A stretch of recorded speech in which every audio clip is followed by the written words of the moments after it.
we wanted to get to be a faster team. If you look at our third and fourth line, however you want to describe it, I don't think we've ever had better skaters now. If you go with Joseph and Cappy, and you go Torp and Texier. So we have really quick players down there now that's going to get into the forecheck, that can kill penalties, that are going to leave some of that necessity for our top-end players to kill, allow them to have more offensive zone face-offs. That was Doug Armstrong over the offseason with Alex Ferrario and Tanner Hendrickson. I'm Brandon Kiley. It's officially Blue season, boys. We are back! We are back! Alex is wearing his Sunday best today. Very proud of you. I've got a flannel on. It's officially flannel season here in St. Louis, which means it's hockey season. Yeah! And this is your home of the Blues 101 ESPN. We're going to be your spot, your one-stop shop for all Blues talk throughout the course of this season. The Blues back in action this afternoon. Alex is going to have pregame coverage. How about this? We got a matinee edition of the Blues for you. Pregame starting at 2:30. Home for dinner. Puck drop at 3:30 today, so be sure to stay tuned for that. The Fast Lane's very excited to bring you 30 minutes of sports talk right here in your home of the Blues starting at 2 o'clock. Alex, let's get to what he was talking about there. He said, hey, our bottom six, it's going to be improved from what it was this time last year. I agree with him. If I look at where I think the Blues have upgraded in the most significant way this year versus last, I went back and looked at last year's opening night lineup and then compared it to this year's. I think the biggest change for me is what you have on that third line and what you have as your third pair defensively. On your third line last year was a bunch of dudes that should have been on fourth line for a winning hockey team. Your third pair defensively was a nightmare for the majority of the season until you figured out, oh, Matt Kessel can play. And now you've got Ryan Suter, who's the definition of fine at this point in his career. And you've got Kessel, who is also fine plus, like a really solid, vanilla, like decent player back there on the blue line as well. So for me, that's where I think they've improved the most. Third line and third pair defensively.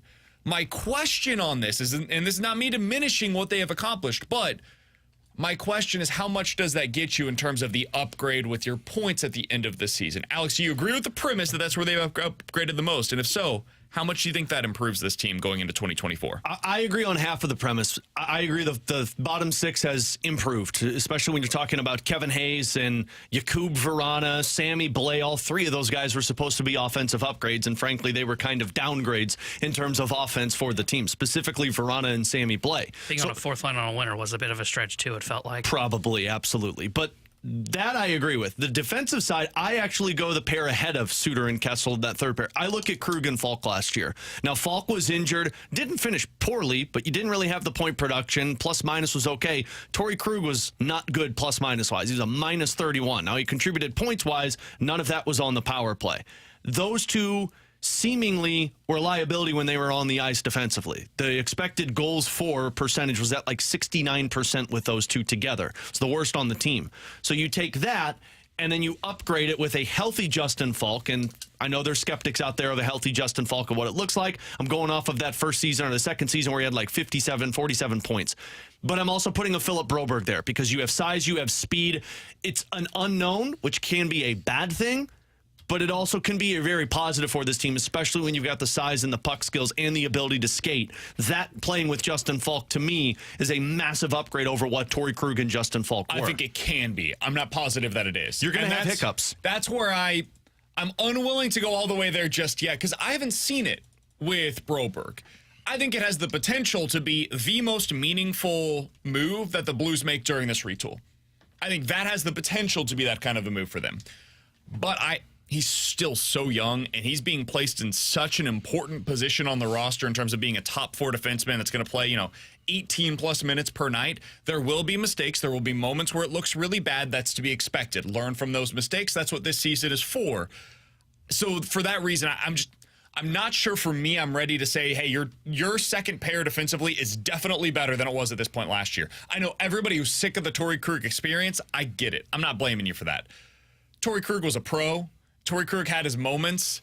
I don't know for sure that Broberg's going to be better the moment that he steps onto the ice this year than what Torrey Krug was for you last year. I know that sounds crazy, but I think we should all prepare ourselves for the possibility that there's going to be some serious growing pains here for a young player that's never been in this kind of a role before at the NHL level. Totally, but he did perform in the Western Conference Final and Stanley Cup Final, and he did it well. So can you do it in the regular season? That's a question with this team. But to me, it's an upgrade because he's bigger, he skates smoother, and he's got the ability to move the puck out of the zone, and it's something that Torrey Krug did struggle with when they got hemmed in their own zone. Fair. He was a second-pair defenseman for like 4 games in the postseason. I get it, but he still performed in the postseason. Mostly third-pair defensively. Even if you're third pair defensively, you're still going up against some really good talent on the other side. No doubt about it. And it's an upgrade. Here's where You're 100% positive today. Yeah. He will be better this year than Torrey Krug was last year. Yeah. 100%, no doubt about it. I'm actually shocked that you're not. I'm 100% involved. For this season? Yeah, and I'm the lowest guy on the Blues in this If he's row. a minus 31, then That's not what I'm saying, though. I'm talking about in terms of his impact on the ice. Like, you definitively think he will be a better player for the Blues this year than Torrey Krug was last year. I hope you guys are right. I think size, speed, and the ability to skate smoothly is where the upgrade comes into play. But all of this, to what we're talking about, it moves the needle a little bit. It doesn't move it all the way. What's going to move it all the way are the same guys that we talk about every single season. It's like the Cardinals, right? We can talk all we want to about Donovan. It doesn't and matter, Walker. man. Dude, it's about our Nolan and Goldie hitting the bombs. Are those the guys that are leading the way? Does Sonny Gray put up the numbers that you're expecting? Like, it does go back to that. Does Thomas get you 80-plus points and is one of the most underrated centermen in the National Hockey League? Can Jordan Kyrou be a 30 to 40 goal scorer? And what's Pavel Buchnevich? Is he a liability for you in the center position? Did Braden Shen take a step back? Is Jake Neighbors a fluke? That's where your season lies. The bottom 6 are complementary pieces. And honestly, letting Parayko as well. Totally. And do your goalies do what they did last year? Specifically Parayko, because I think you're going to be seeing jockeying with who's going to be playing with him. But yeah, goaltending, are you going to get the similar production? The bottom 6 and the bottom pair for the Blues defensively and on the forward side, those are complementary pieces. Those carry you in the middle of the season when your top players go through their dry spell. But I'm not relying on Matthew Joseph or Radek Faksa to carry this team to the promised land. I'm relying on Thomas, Kyrou, and Pavel Buchnevich. Those are the 3 guys that are making $8 million for you, and that's the players that are going to take you where you need to go. Yeah, I 100% agree with that. And the reason that we talk about their improvements from a year ago, look, I think where you're really going to see their improvement is goal suppression. I also think you're not going to see much improvement in their goal scoring. And that's where it comes down for me of, I agree that you need your top stars to perform. I think your top stars still need more support. I still think you need a little bit help in the top 6. I still think you need the third line to be, though it's better, I think it's still a little bit left to be desired with it. It's why I'm lower on this team. I think they're going to be better in terms of goal suppression. If they're going to be winning hockey games this year, it's not like in years past where I felt like they've got to win shootouts, where they got to play the rush hockey. They got to win those games like 4-3. I think if they're going to win games this year, it's going to be like 2-1, 3-2. I feel like we're going to probably watch a lot of like Iowa football, the hockey version this season. That's what they're going to have to be better at, because I don't know if they have the 5-on-5 offense to win shootout games just like they didn't last year. That's where my concern is, because they've got pieces. They're still a couple pieces short. We talked about they're missing a winger with Robert Thomas. They're missing a second-line center. Those are like 2 significant missing pieces for a winning hockey team. And that's where I do think the bottom 6 plays into it, because you did get better goal suppression-wise with your bottom 6 forward group. I think in general, your bottom 6 is much better. I think your fourth line was pretty good last year. Yeah. I think they had to play up in the lineup far too often. Third line. But your fourth line at the beginning of the year, I remember we had the conversation. I looked at you, Alex, and I said, you know what? I don't say this very often, but my good friend over here, Alex Ferrario, was right. Having a nice fourth line, it's something you don't think about often until you don't have it. And then once you have it again, you're like, man, this is really great. It was really nice to have, and the Blues had that last year. I think they have that again this year, but now instead of having a third line that was piecemealed together a year ago, you actually have a real third line heading into this season, or at least the potential to have that. You've got to where they're not. I mean, your third line last year on opening night was Verana with Hayes and Sammy Blais. Like that's a defensive liability when they're out there on the ice. It's an everything liability. But that's eating 15, 16 minutes a night. Think about this, Alex. You had to send a second-round pick with Kevin Hayes for somebody to take on his contract for you. And then you had to do the whole thing where you're like, what about next year's second round pick? We still got Broberg, right?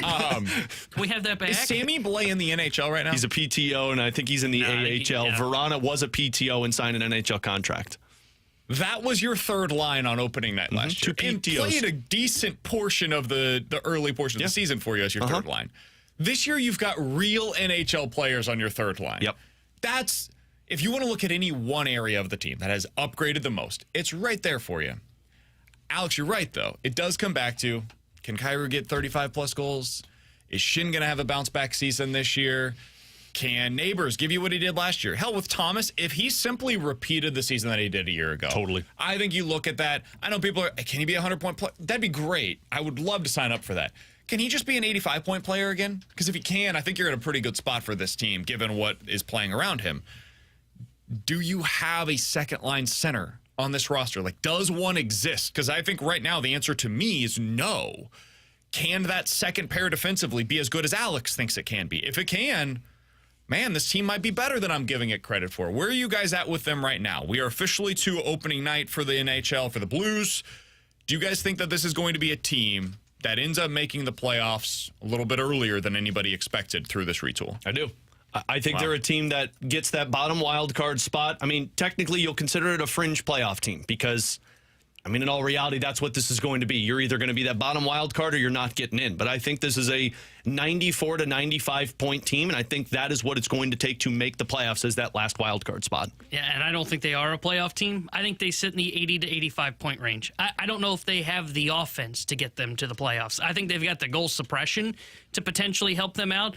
But, I mean, the third line that we were just talking about, the fourth line that's stable, potentially even the second pair that's stabilizing the third pair, that raises your floor. I don't know if they've got the pieces to raise the ceiling. And I think that's what they're lacking to get to that 95-point mark, which is what I think it's going to take to get to the playoffs. It's really interesting because the Western Conference this year kind of reminds me of the SEC in terms of, like, there's like 10, who's Mizzou? Maybe 9 teams in the SEC. It could be Utah. 9 teams in the SEC that I think are pretty good.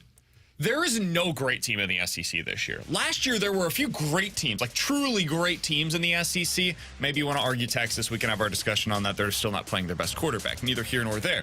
But in the Western Conference, I think the top has come down a bit, but I also think the bottom has come up a decent amount. So everybody's kind of squeezed into this middle ground, and I don't know what that means for the Blues. It's a terrible take for radio. I don't know what it's going to mean for them. I think the Blues are slightly better as a team overall. Like, if you're looking at their NHL video game rating, their team rating has gone up. I don't think that that's necessarily going to mean that their points just automatically raise because of that. I would say they missed the playoffs this year. I think they finished 4th or 5th in the division, probably 5th in the division or so. And we look back at the season and say it was a meaningful step forward. You've got Philip Broberg, who you're building around now. By the end of the year, I do think you'll see Dvorsky. I think you will see Bolduc. I think you're going to see some steps forward for young guys. And that's what this season is all about to me. But I do not think that by the end of the year they will make the postseason. Hope to be wrong on this. I hope Alex is right, and we all end up looking real dumb for what we said on opening night of the Blues season. Blues versus Kraken. Pregame coverage starting at 2:30 right here on your home of the Blues, 101 ESPN. Alex will have pregame for you. Puck drop for that one today on 101 ESPN starting at 3:30. Plenty of Blues talk throughout the day today. Jeremy Rutherford is our Blues insider for 101 ESPN and The Athletic. He will join us coming up in about 20 minutes or so. Greg Wyshynski is one of our favorites. He's going to stop by from ESPN.com. He said earlier today a whole bunch of mean stuff about your Blues. Said they're going to finish second to last in the Central Division. That's why we had him on. We'll get into that with Greg Wyshynski, why he's such a hater once again for this team. That is coming up at the 12 o'clock hour. But coming up next, big news in the NFL. The first team has made its coaching decision in terms of firing their current head coach. You're never going to believe who it was. I don't think it matters at all. We'll tell you about why next here on 101 ESPN.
They brought in Aaron Rodgers, and they essentially undercut all of Robert Saleh's authority. So, yeah, he got fired, but he got fired because you guys left him out there hanging. I'm not saying he's some great coach, but he had no chance in this situation. And there's nothing about what's happening on the field to me that suggests that it's going to get better now that they got rid of Robert Saleh. That's what it sounded like on ESPN earlier today as everybody was losing their minds. Uh-oh, Robert Saleh has been fired by the New York Jets. Yeah, he's been terrible. The Jets have been one of the most poorly coached teams in the NFL since he took over. Has he had some bad luck because of his quarterback situation? No doubt. Last year, you lose Aaron Rodgers for the year. Nobody could have accounted for that, but they have Aaron Rodgers this year, Alex. They've got a bunch of talent on that roster. They're poorly coached. And he gave over some of that authority to Aaron Rodgers. He gave him the offense coordinator that he wants, and the offense coordinator that he wanted was, I mean, one of the worst in the NFL, if not the worst in the NFL. He did a horrible job with Denver, and now the offense in New York is an absolute joke. Alex, we look at this today, Robert Saleh getting fired. There's going to be a lot of people that say, hey, look at the defense. He's done such a good job on that side of the ball. Okay, look at the win-loss record. Ultimately, that is the job of the head coach. If I want Robert Saleh to come in and run my defense, I'll hire him as my defensive coordinator. His job is to win football games, and he has not done a good enough job of that in New York. That being said, I don't think this fixes anything for the Jets, man. To me, they are the most underwhelming and most disappointing team of the NFL season thus far. At least with the Bengals, hey, they're 1-4. They've got a worse record than the Jets. I can point to some things that they're doing well. I think that is very much more of a mirage. I think they will eventually be fine.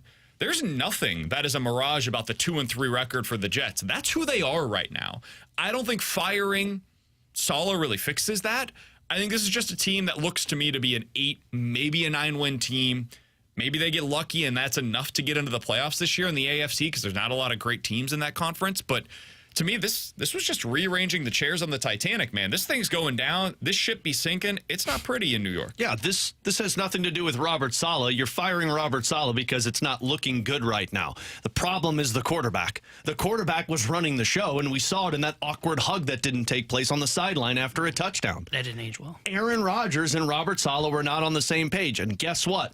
Aaron Rodgers is the king of New York on that team. And Robert Saleh can do whatever he wants, say whatever he wants, but the bad vibes were coming from Aaron Rodgers. You see it. Like, go off of the body language. Some people don't like to. Every pass, Aaron Rodgers is frustrated with one of his receivers, one of his running backs, and then he looks over at the sideline, and he's like, oh, what am I supposed to do with this? Make the pass, man. So, I know with certainty that you've got a really good wide receiver in Garrett Wilson, and you're refusing to throw him the football. Garrett Wilson carried that team last year with Zach Wilson. In favor of guys like Alan Lazard and Tyler Conklin, like these are the guys you're targeting over Garrett Wilson, who's one of the best and most talented wide receivers in the NFL. Get out of here, dude. This is on you. I've never, I shouldn't say never. It has been very scarce this season that I've looked at that Jets offense and said, oh, there's something there. Maybe a couple of drives here and there. They've had one drive. But you're talking about a win against the Titans where Will Levis lost that game more than the Jets won that game, and a victory against the Patriots. But the Broncos beat you because you scored 9 points. Sam Darnold and the Vikings just whooped up on you, where the Vikings didn't really do anything offensively. And then, of course, the 49ers. That team was kind of always a farce, but now you're firing Robert Saleh to try and regain some good vibes, but it's not going to happen because your quarterback is full of bad vibes. That's the thing. 314-399-9646 is the Air Comfort Service text line to get involved in the show. From the 314, BK's just a hater. He's a guy that wants to see this team lose. They win Monday night, and they're in first place. What a hater. Boy, that's a Jets fan. Are we supposed to get excited about them being in first place? I mean, cool. If you win on Monday night, you're 3-3, and you got to win against the Buffalo Bills. I think the Bills are a better team. I expect the Bills to win that game. And if that was part of the Sunday slate, I would probably be picking it on Friday as a part of our BK and Ferrario Pick'em, to be totally candid. Look at the resume, man. Your 2 wins so far this year are against Tennessee and New England. Those teams are terrible. 2 of the worst teams in the NFL, maybe the 2 worst teams in the AFC so far this season.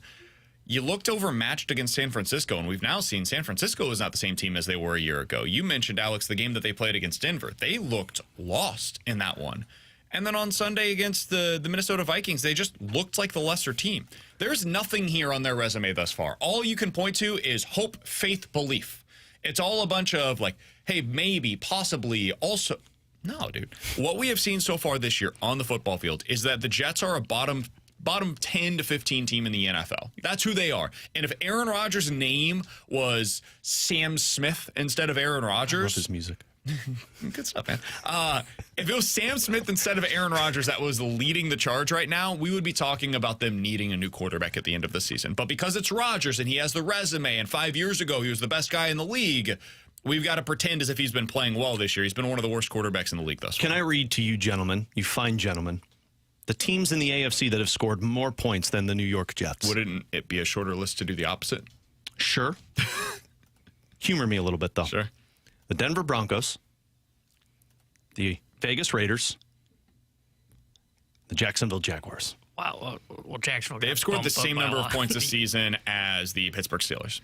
Oh. The Steelers are legitimately considering a quarterback change right now. Like they might end up going with Russell Wilson this week. And the Steelers because have a of better... how bad Justin Fields has been for them on the year in terms of like just not moving the offense consistently. That is the team that has scored the same number of points as your New York Jets that you're telling me are some kind of a contender this year.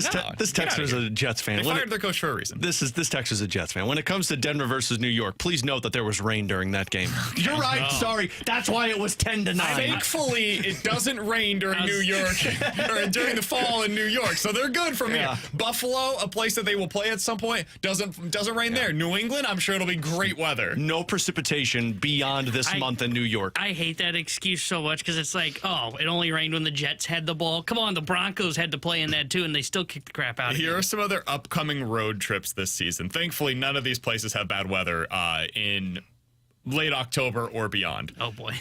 Pittsburgh, New England, Jacksonville, Miami, Buffalo. I'm sure it'll be great, guys. There are only 3 teams in the NFC that have scored fewer points than the Jets. Yeah, they're just not a very good team. team. And the Panthers have only scored 3 less. Frankly, we've already spent too much time talking about them. Can we talk about the good team that played last night? The Saints? I thought they did look pretty good. You guys. Some Let's good take offense. a listen to a guy making his illustrious return to the Kansas City Chiefs and Juju Smith-Schuster. Coach to Parkway Central. On second down, Mahomes, Smith-Schuster. He's got a mile to run. Out of bounds inside the 15. That is a 50-yard completion to Juju. How about that, dude?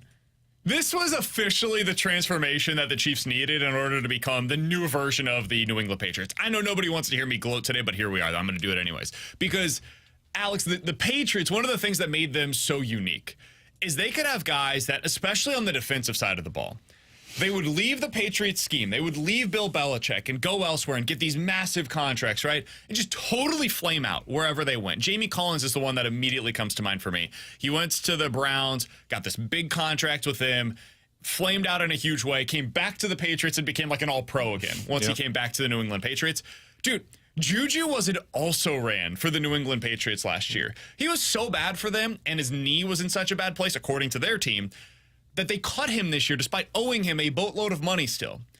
The Chiefs are like, he could be like a 5th receiver here. We'll go ahead and bring him back.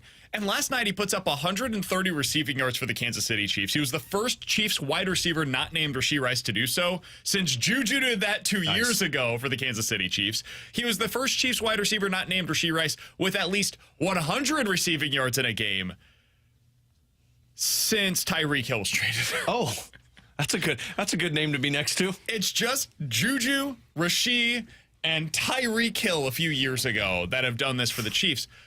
I can't believe, I didn't think he had that in him any longer. To see Juju and Kareem Hunt and Travis Kelce being the 3 guys that were leading the way, spearheading the offense last night against a pretty decent Saints defense, honestly, I didn't see that one coming. Yep. Didn't see that coming at all. It's why the Chiefs are still a team that I look at and I say, yeah, they'll three-peat. And it's why it's a team that it's hard to sit there and say, I don't know how they're going to get it done. Because every single season, at least in the last 2 when they've won the Super Bowl, I've looked at that roster and I said, they don't have the weapons.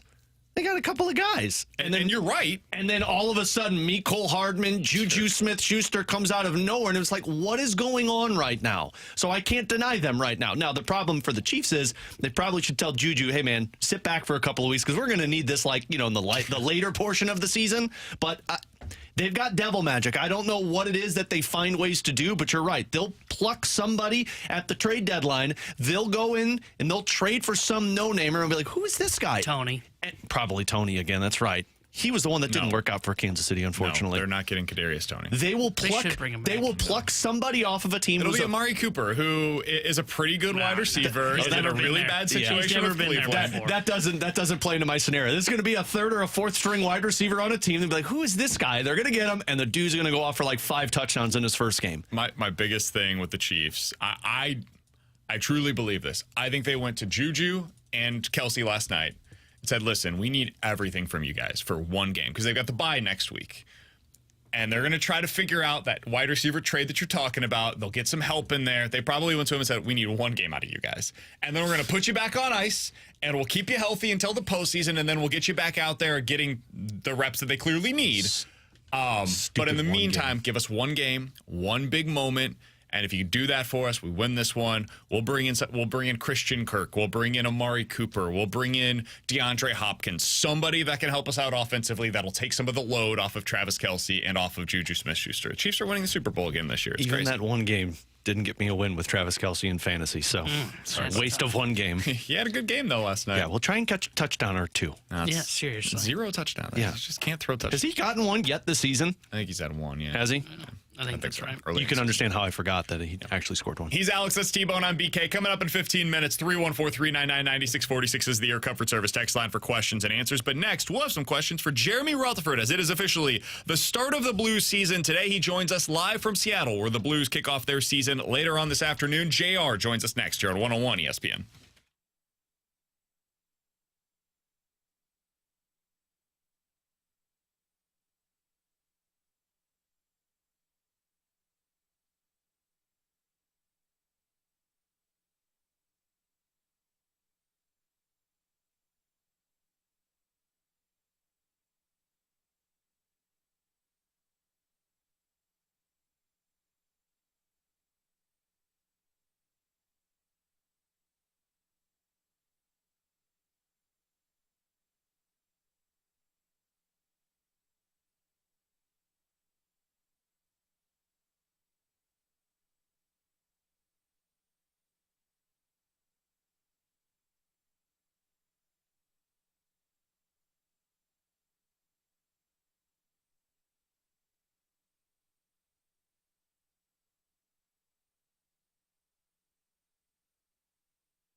Alex Ferrario with you to talk about my friend and insurance agent Tracy Bibb, taking care of you and your family with your home, with your car insurance. I speak highly of Tracy Bibb because she's been protecting our family with our home and car since 2016. And when it comes to Tracy, you know you're getting a couple of things. One, incredible customer service. She's always there for you. They preach it's not a matter of if something happens, it's when something happens. She's always checking in, and if you ever get into a fender bender on the side of the road, or flooding in your basement, or a tree limb falls on your roof, you call Tracy. She's there to help you immediately. Here's the other thing. She's always checking in with you, making sure you're getting the most competitive rate possible. She's checking in on the market. She understands where things are at, and then she's letting you know certain things are discounted or certain things are available to you. So give Tracy a call today. Tell her you heard me talk about it here on 101 ESPN. She'll walk you through the free non-committal quote process. Super simple. 314-328-4260. Again, that's 314-328-4260. It's no fib. You're always in great hands with the Bib.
Tanner Hendrickson here with a Sports Center update driven by Johnny Londoff Chevrolet and Johnny Londoff Autoplex. Blues back in action as they start the regular season today as they visit the Seattle Kraken. We'll have pregame coverage starting at 2:30 with Alex Ferrario, and then Chris Kerber's on the call with Puck Drop at 3:30. And the big news out of the NFL today, the New York Jets have fired their head coach, Robert Saleh. The Sports Center update is driven by Johnny Londoff Chevrolet and Johnny Londoff Autoplex. See them at londoff.com. Chevy, together we drive.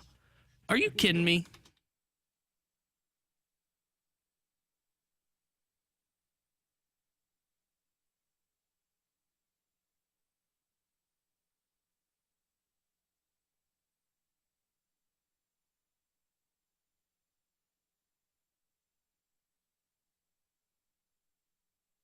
With Alex Ferrario and Tanner Hendrickson, I'm Brandon Kiley. BK and Ferrario here on 101 ESPN. So you're telling me Zach Bolduc is on the roster now? Haven't you seen all the texts coming in? They just had to do some paperwork to get it, It's that paper transaction, man. He was on the flight. He's in beautiful Seattle right now. They sent him down. He flew to Springfield, and then they said, hey, come on back. I don't think that happened. No, that didn't happen. That's a lot of flyer miles. So we knew Bolduc was likely to be back on the roster at some point over the next few days. It was just 12 forwards. When is it?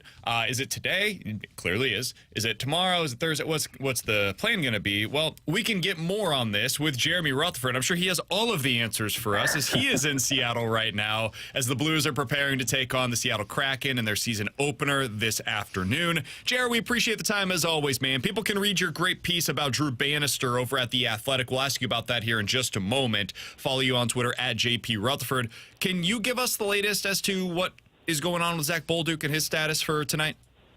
Yeah. I think I've spent more time on the phone with Puckpedia than I have with my wife here in the past 24 hours.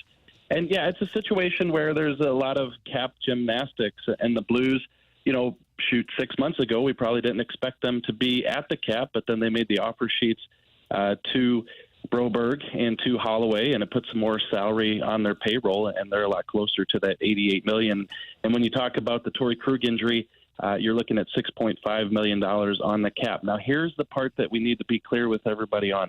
When you announce your cap-compliant salary cap roster on the day before the season starts, which the Blues did yesterday, you want to be as close to the cap as possible. And so you can't obviously go over the cap, $88 million, but the Blues came within about $500,000 of the cap.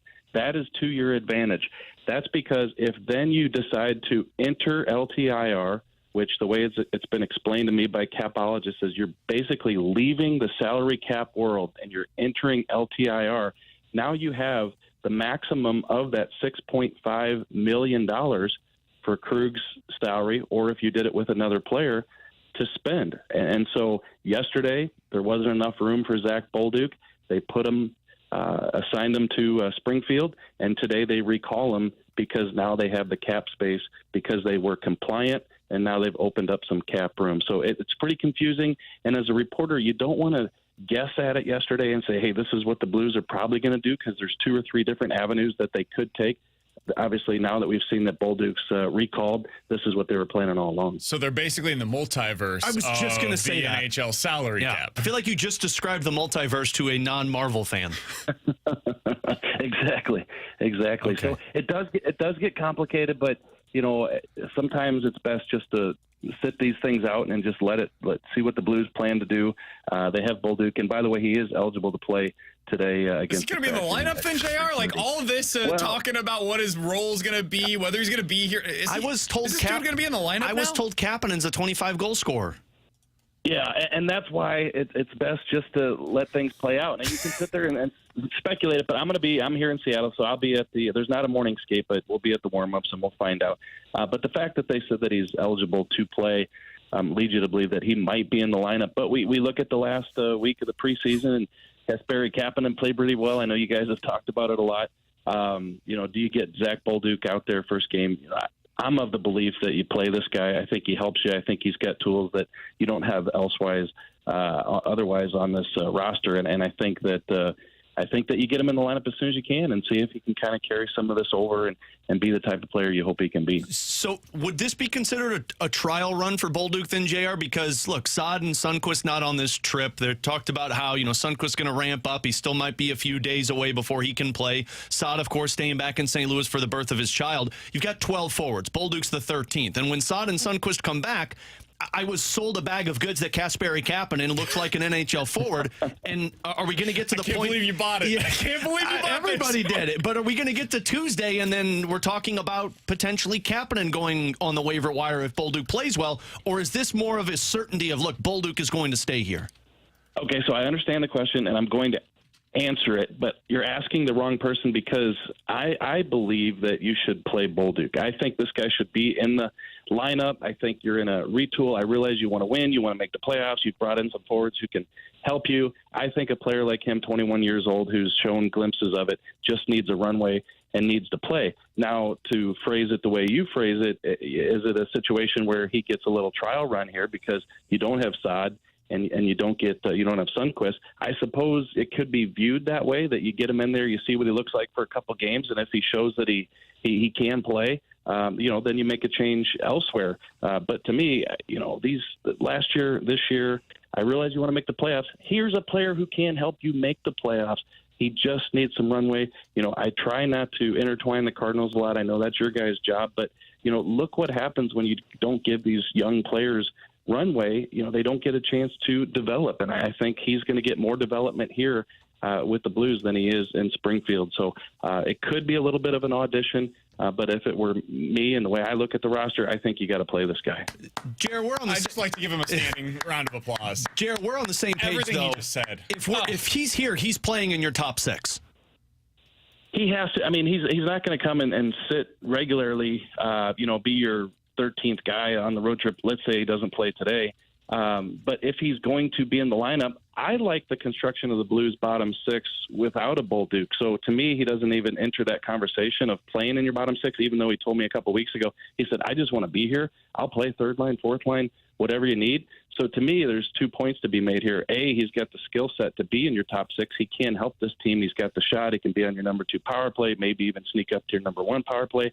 I think he's got all the skill set to be in the top six, but to me, he doesn't even fit on this bottom six, and I think they're good without him in those 2 lines. I'll make my case. I think he should be on the third line, and the reason why is because I want him with the guy that is a true, no doubt about it, he can play center, and that's Braden Shin right now. So I'd have him with Shin and Joseph. It puts less of the defensive liability on a guy like Bolduc. You take Kapanen out of the lineup, and now I've got that second line of Buch, Kyrou, and Texier, and just they can go do their thing. I know what that third line is going to be with Joseph and Shin, and then I can have the growing pains that you expect out of Bolduc, and there's veterans that are with him. I'll make my case. Braden Shen should be playing the second line centerman position, and Pavel Buchnevich should be playing on the wing in the top line. You know my thoughts on that.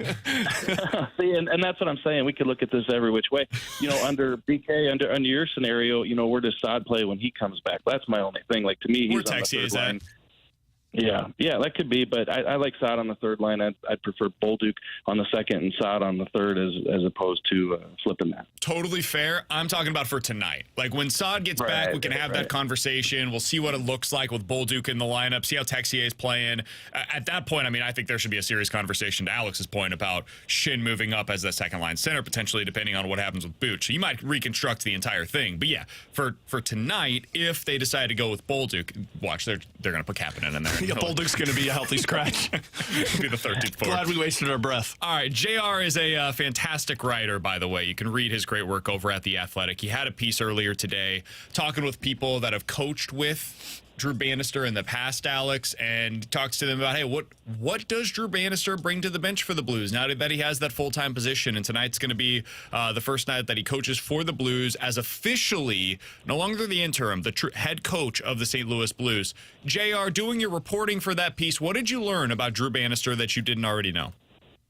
Well, the thing that stuck out to me, guys, was that the 2 people that I talked to, and I talked to the general manager of the Sault Ste. Marie Greyhounds. He was the GM when Drew Bannister was the head coach there. In fact, he hired Bannister. And then also I talked to Ryan Ward, who was an assistant coach there with the Sioux Greyhounds in the Ontario Hockey League, and also worked with Bannister in San Antonio in the American Hockey League. So these are two guys who've worked up close with Bannister. And they said that he had a commanding presence. Now, let me put this in context here. You know, we walk into these interviews with Drew Bannister, and he's super soft-spoken. Sometimes you can barely hear him. You know, you might have to scoot your microphone a little closer to his face just so you make sure that you get the sound on this thing. And, you know, commanding presence probably isn't something that sticks out when you think about Drew Bannister, but when you listen to the people who deal with him behind the scenes, so his approach with the players, his approach in meetings. Now, we could get a player on and try to get some of that behind the scenes from them, but the two people that I spoke to said that he does a very good job with his players in terms of trying to prepare them, set them up for success, and then coach each one of them. I know that the GM at Sault Ste. Marie, he said that the one thing that really stuck out to him was that Drew Bannister likes to make his expectations for you on a personal curve. And so that doesn't mean that you cut some guys some slack. It's just that some guys, you know, need to look at things a little bit differently or need to be pushed on a little bit differently. And that's nothing new to coaching. We've heard that for years with different coaches and the way they approach things. But I just, in talking to these two people for this piece that's up at The Athletic, you know, commanding presence and the way that he approaches each individual player to get the most out of them. And both of these guys said it. Look, he's won at the junior hockey level. He's won at the American Hockey League level, and now they put him in a position here to lead this Blues team through the retool. So we'll see what he can do. And that's kind of the overarching question that I had at the end of the piece is he the coach that's going to take them through the retool, and will he see the end of this 2-year contract, or is he a guy that you can think of as a coach who can go 3, 4 year, 5 years with this team and see what he can do? JR, final one from me. Who's your X factor for this season? Is he going to be in the lineup today? Oh, if you say Bolduc, I don't know. Now it's Kapanen. That we're wondering. Yeah, no Kapanen. DK is on the Kapanen. Son of a... No, I think X Factor, I think you can look at, to me it's Bolduc. That's who I listed a couple weeks ago. I really do think he can be a breakout player if he's in the lineup every day. But, Alex, I'll give you, the two guys that came over in the offer sheet story, Holloway, Broberg. These two guys that can be the real deal. I'll have a story up at The Athletic in a couple days on Holloway. Like, what's the ceiling for this guy? In Edmonton, you couldn't climb that ladder with guys like McDavid and Draisaitl, but now you can, and you look, and Holloway could potentially be on that top line with Thomas and Neighbors today. So, aside from Bolduc, if you can get what you think you believe that Holloway and Broberg are, I think that could be an X factor. You can read Jeremy Rutherford's piece on Drew Bannister. It's called Faith in Drew Bannister, Why Those Who Have Worked with Him Closely Expect Success for the Blues Coach. Find that over at The Athletic. You can also find the link easily by following him on Twitter at JP Rutherford. JR, we appreciate the time as always, man. Enjoy the game tonight. Good to have you back as a part of the Blues season this year. We'll talk with you again soon. Yeah, anytime. And while we were talking, Bolduc went back down and back up, so he will be there today. So as long as he's up, that's all that matters, Jared. Appreciate it, man. That's Jeremy Rutherford, Blues insider for The Athletic, joining us as he does each and every week here on BK and Ferrario. So Bolduc going to be in the lineup tonight, boys? I told Alex no fewer than 12 times today. Go ahead, record your video. It's not a big deal. They're not going to recall Zach Bolduc. He's definitely not going to be in the lineup tonight. You're being ridiculous. Why are you doing this? And turns out Alex was right all along. I don't understand the jockeying with roster spots and who's going to play and who's not going to play, and the bag of goods that's being delivered to me of, hey, Kapanen looks great. And look, I'm not denying that. Kapanen looked awesome in that game against the Dallas Stars. He was the best player on the ice. Bolduc didn't look like that in all of his preseason games. But I understand what JR is saying, and I agree with them. I won't be a hypocrite and act like... We all agree with what JR said. I yelled about Jordan Walker not being up here and, saying he's got to go down to the minors. Look, I think it's good if Bolduc goes to the minors and is a top player in power play, penalty kill, 5-on-5. But if you're here, put him in the top 6. Put him in the top 6. I don't really care about tops. Just put him in the top 9. He's not a fourth-line player. Don't put him on the fourth line. But as long as you've got him in your top 9 and you've got him with a center that you can trust... Put him in a spot that he can succeed. Absolutely. Yeah. Because, the reason why I don't really differentiate between the second line or the third line, man, at 5-on-5, they're both going to get pretty similar playing time over the course of this. And there will be situations where they're probably not going to play him anyways. So I don't really care that much if he's on the second line with Buch as the center versus the third line with with Shin as the center. Honestly, in a lot of ways, I prefer him to be with Braden Shin, given the way that they've constructed this lineup. I know, T-Bone, you had a lot of thoughts on that yesterday. I'm fine with him being on that third line. I do think it is a 3-game trial run for Bolduc, though, because when Saad comes back, realistically, if Bolduc isn't having the type of success away from the puck that Bannister described in preseason, it's a pretty simple fix. Saad's playing with Pavel Buchnevich and Jordan Kyrou. Texier slides down to play with Braden Shen and Matthew Joseph, and your fourth line is set.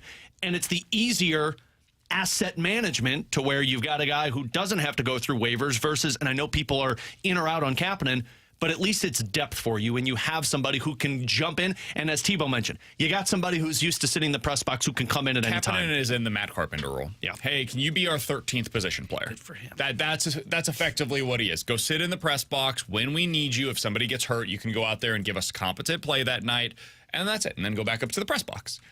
Wear really nice suits throughout the season. That's it. That's the role for Kapanen. Bring an A+ suit game. I like what they're doing here with Bolduc if they put him into the lineup tonight, especially if it is a 3-game tryout. Like you said, Alex, find out what you've got early on. And if he's able to learn some of the lessons that he needed to learn from what they clearly didn't see in him at the end of the preseason, great. Sounds good. You've got that opportunity right now because of Brandon Saad going on the paternity list. So we'll see what it looks like. 314-399-9646 is the Air Comfort Service text line. Questions and answers is coming up next here on 101 ESPN.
Alex Ferrario with you to talk about my friends at Classic Air Care, making people comfortable since 1926. You hear me talk about them all the time for the great work that they do, the care that they put into my HVAC system that was like 26 years old when we moved in 2020, and they had taken care of it all the way up until it hit the fritz. But then Classic Air Care was able to walk us through getting a new HVAC system. And don't just believe me, check out the thousands of reviews that are up on Google+. They got a 4.8 rating with tons of positive feedback on their technicians and on their service, like this one from Diane. Eric was out within hours of us calling that our AC went out. We were new to the area, called after a recommendation from our neighbor, answered every question we had, felt he was very honest. We will be using Eric by name for our next cleaning, and you now have a customer for life. Get the incredible customer service, get the knowledgeable technicians in your home taking care of you and your family with the HVAC system. Give them a call today, or you can schedule online for a maintenance agreement. That's what I'm a part of with them.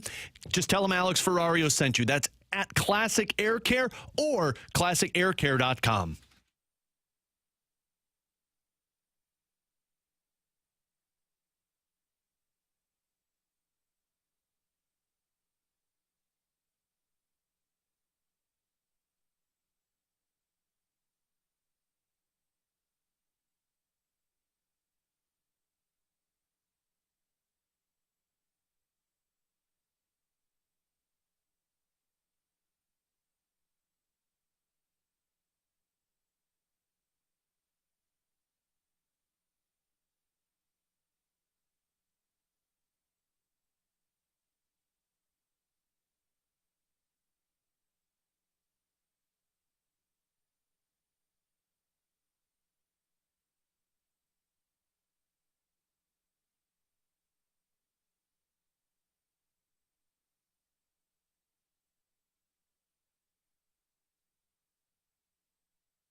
314-399-9646 is the Air Comfort Service text line for questions and answers. If you guys have any questions, get them in right now on the Air Comfort Service text line. You can always check us out on YouTube as well. YouTube.com/101ESPN STL. That is where the Graveyard Chat is off and running. We can get to some of the questions over there as well. From the 314, guys, do you see last weekend's Missouri loss as a fluke or the beginning of their playoff hopes? Well, I can almost guarantee a win versus UMass. Yeah. From there, I'm just not really sure. You weren't with us yesterday, obviously, BK, because you had the morning show, but it was a Monday, so it's true. It didn't. It felt like a fluke for how bad they played, but it didn't feel like a fluke of watching them and being like, "Are we sure this is a top 10 team?" Because they're not a top 25 team right now. By the rankings, they are, but they're not playing like a top 25 team. All right, you want to say it with me? Illinois, better football team. Right now, they have a better resume. There's no way to argue that. It's hard to look at it as a fluke when I've seen it 3 games now where I've watched it and be like, man, I don't know if this is a top 10 team like they're acting as if they are. Now, to be fair, I can say that about a lot of teams across the country. Absolutely. Most teams that are ranked in that 9 to 25 range have some games similar to what Missouri does on their resume. Not Illinois. Okay. So that's where things get really difficult. Like, is it the end of their playoff hopes? No. I mean, if we want to look at this with a clear-hearted mind and just look at it through analytically, how does it look for them? They need to play a lot better to be able to get there. There's no doubt about that. What happened on Saturday is unacceptable, and if they play that way against basically any team other than UMass the rest of their way, they will lose every one of those games that remain on their schedule. That was not just about Texas A&M. It was also about Missouri. But I don't expect them to play that way because that was as bad as I've seen Missouri play under Eli Drinkwitz, regardless of year, regardless of opponent. Can they still get there? Yeah, technically. They're still alive. And I think that there's going to be a 2-loss team in the SEC that gets there this year. But your margin for error is 0. Like that, the one loss that you can probably still have on your resume the rest of the way and maybe get in is Alabama. And that better be a damn close game. Like you better lose that game by like 3 points on the road in a heartbreaking fashion or something to have any chance of getting in. But otherwise, you got to win out. Yeah, so that's their only path forward because of what happened on Saturday. That was what I thought yesterday. I mean, we had the conversation on the show. Can they make it with 2 losses? It's going to be tough because they don't really have a resume to build upon. You know, you look at the rest of their schedule, like there's a chance when they play Oklahoma, Oklahoma's not ranked. And last year they had, the reason they were top, I don't remember where they finished last year. I think they were top 10. They had 3 top 25 wins on their resume. Well, if you're just looking at their schedule now, they have to win the Oklahoma and Alabama game to get to that point. But again, if Oklahoma's not ranked, now it just comes down to even if you beat Alabama, you're just a 2. Now, if you beat Alabama, you're probably going to only end up losing 1 game. But I think I saw today, ESPN FPI's projection has them at a 10% chance to make the playoff. Feels about right. Others that are between like 1 and 5%. Yeah, so. I think anywhere between 1 to 10% feels about right. I do not think that was though how bad they played was a fluke. I do think the question marks about the offense that we had previously before that game were all just, I think you can solidify them as being true. It just is off right now, and I don't know 100%. If it gets fixed. All right, 314-399-9646 is the Air Comfort Service X line from the 314. BK, did you hear about the car that was just hanging out in the middle of the parking garage yesterday? I did. Apparently it had a Disney sticker on the back. I saw the email that we got from the company, and it said that there was a car that was not fully in park. Has a Mickey Mouse sticker on the back window. Your car's not in park and it is slowly moving. I didn't make anything of it because at the time I was hanging out at a coffee shop with my son. We were getting ready to go home and I was like, oh, damn, that's crazy. I wonder who did that. What a wild. And then I saw a picture from our buddy Grant Francis who said, stay hot, Alex. And it was Alex's car. And I did recognize the Mickey Mouse picture, sticker that was on the back of it. But, buddy, what happened? I had 5 people today. The moment I walked in the door, turn the corner, somebody. Turn another corner, somebody. Turn another corner, somebody. Even in the damn bathroom, somebody. Did you put your car in park today, Ferrario? Dude, you earned that. You got to eat every one of those comments for the next calendar year because you did this to yourself. I'm the only one that has ever forgotten to put their car in park. I made sure I Dude, wasn't my parked by car you. won't allow me to turn off without it being in park. I didn't think mine did either, but apparently. So what happened? So I was on the phone dealing with a medical bill issue with our insurance. So I was on the phone speaking with somebody, and I pulled into the garage. So I was driving my wife's car because she has the van because she's got all 3 girls. So we swap when one of us has the girls. And so the van has the push button for park. Katie's car has the shift gear. And so I'm so used to the push button. And so I got out, I stopped the car. I guess I hit the off button with Katie's car and just assumed that that was the park button. And I was on the phone, and there was nothing beeping at me, and so I got out, and I guess when you turn your car off, which I didn't think was possible if it's not in park, because the van beeps at you. It's like, hey, your car is not in park. Beep, beep, beep. And so it's like, oh, shoot, and then you do it. Hers didn't do that. So for some reason, I got out. The car was stopped. I turned it off, and I guess it shifted into neutral, and because the parking garage, no, not the shift, when you put the car, I guess, in when you turn it off and it's still in drive, I'm just assuming that it goes into neutral because I'm guessing you tried moving it, but it didn't quite go all the way up. no, I didn't touch it. I thought I did, but apparently I did not. It was in drive when I came back out there. You're actually really lucky. Totally. Well, and again, I have to. It should have been much worse. The people at Hubbard Radio and just the City Place building and the Creve Coeur police, God bless them, because they must have called because my car was slowly backing the other way. This was 3.5 hours after I had gotten here. You're incredibly lucky. Well, the Creve Coeur police, they put 2 pieces of wood underneath the wheel. And so it had stopped it because so they saved your ass. They saved me because otherwise it would have backed into another car. Yeah. Or post, like Anything. a person. I just don't know how long it was. I don't know at what time they got there because I got to the garage at 8:45.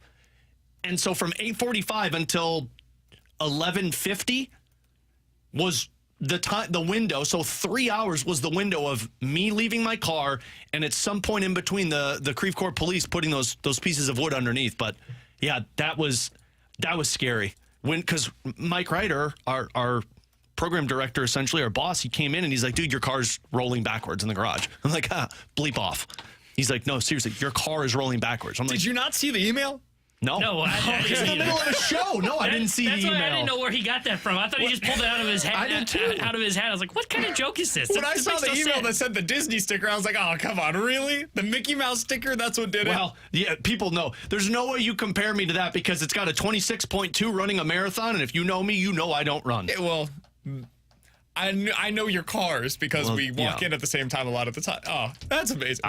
When I saw that it was you, Again, man. I know you're a little upset about all of this. That's fair. Hey, man, I'm the one that left my keys in the car as I was at Home Depot because of the lack of sleep. I think this is a lack of sleep situation. No, you got it's some actually kids not. at home. Apparently, I can't multitask. I'm not upset because I know I'm the idiot, and I just feel bad because it's like everybody in this building was like, "Who's the douche that just parked his car in the middle of the garage?" And you know, Don't feel bad. I mean, you screwed up. It happens. We've all done something stupid I am before. so Never park and invite you. no, I wouldn't either. Grant was parked behind, or no, T-Bone was behind me. Grant was next to me. I was about to say, you're fine parking next to Yeah. him. The problem is parking in front of or behind him, apparently. I'm so thankful for the Creve Coeur police and like them putting of course the police officer that was out there when I ran out, he was like, yeah, I ran the plates and I was wondering who it was, and then I saw your name and I'm like, this guy's on the air right now. He's Alex, that's T-Bone, I'm BK. Coming up next, what are the realistic expectations for Drew Bannister this season? What are we looking to see from him specifically? How do we evaluate his performance? And Alex's 5 bold Blues predictions for this season. That's all coming up next year on 101 ESPN.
Alex, when I bet, I want to win the most money possible. It's hard to win on sports betting. Trust me, as somebody that loses a lot of bets, I can tell you all about that. But when I win, I want to win a bunch of money. And over on the Circa Sportsbook app in the state of Illinois, that is exactly what they're doing. They recommend check out the odds on other sportsbook. Go see FanDuel. Go see DraftKings. Go see what they have to offer. They believe you're going to come back to Circa because they've got the best offers possible over there. They've got tight money line splits, Alex, and when you win, they're going to win the most money possible. You got to be betting those big parlays and do it on Circa. Look, there's 3 hockey games today, including the Blues, so I've got a 3-leg parlay for you to bring in the most money possible, BK. Blues on the money line, obviously. The Florida Panthers -1.5 and the Utah Hockey Club -1.5. I make that 3-leg parlay over on DraftKings. It brings me in $140. I make that same bet on Circa Sports Illinois, $165. This is why you got to be using Circa for all of your sports betting needs, including those big Ferrario parlays that I like to lay down. Download the app today. Put the bets in. If you or someone you know may have a problem with gambling, call 1-800-GAMBLER or text ILGAMB to 833-234.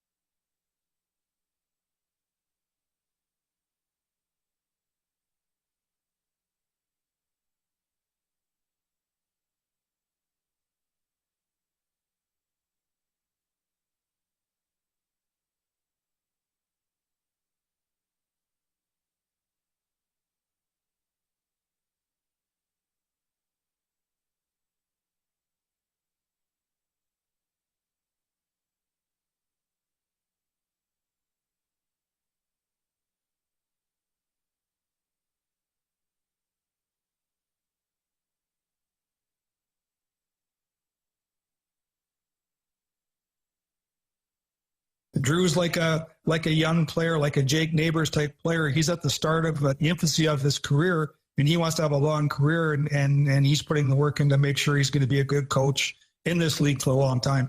That was Doug Armstrong during the offseason talking about why Drew Bannister was named the next head coach of the St. Louis Blues. With Alex and T-Bone, I'm BK. Alex, we see Drew Bannister take the ice with his team today for the first time as the official head coach, not the interim head coach.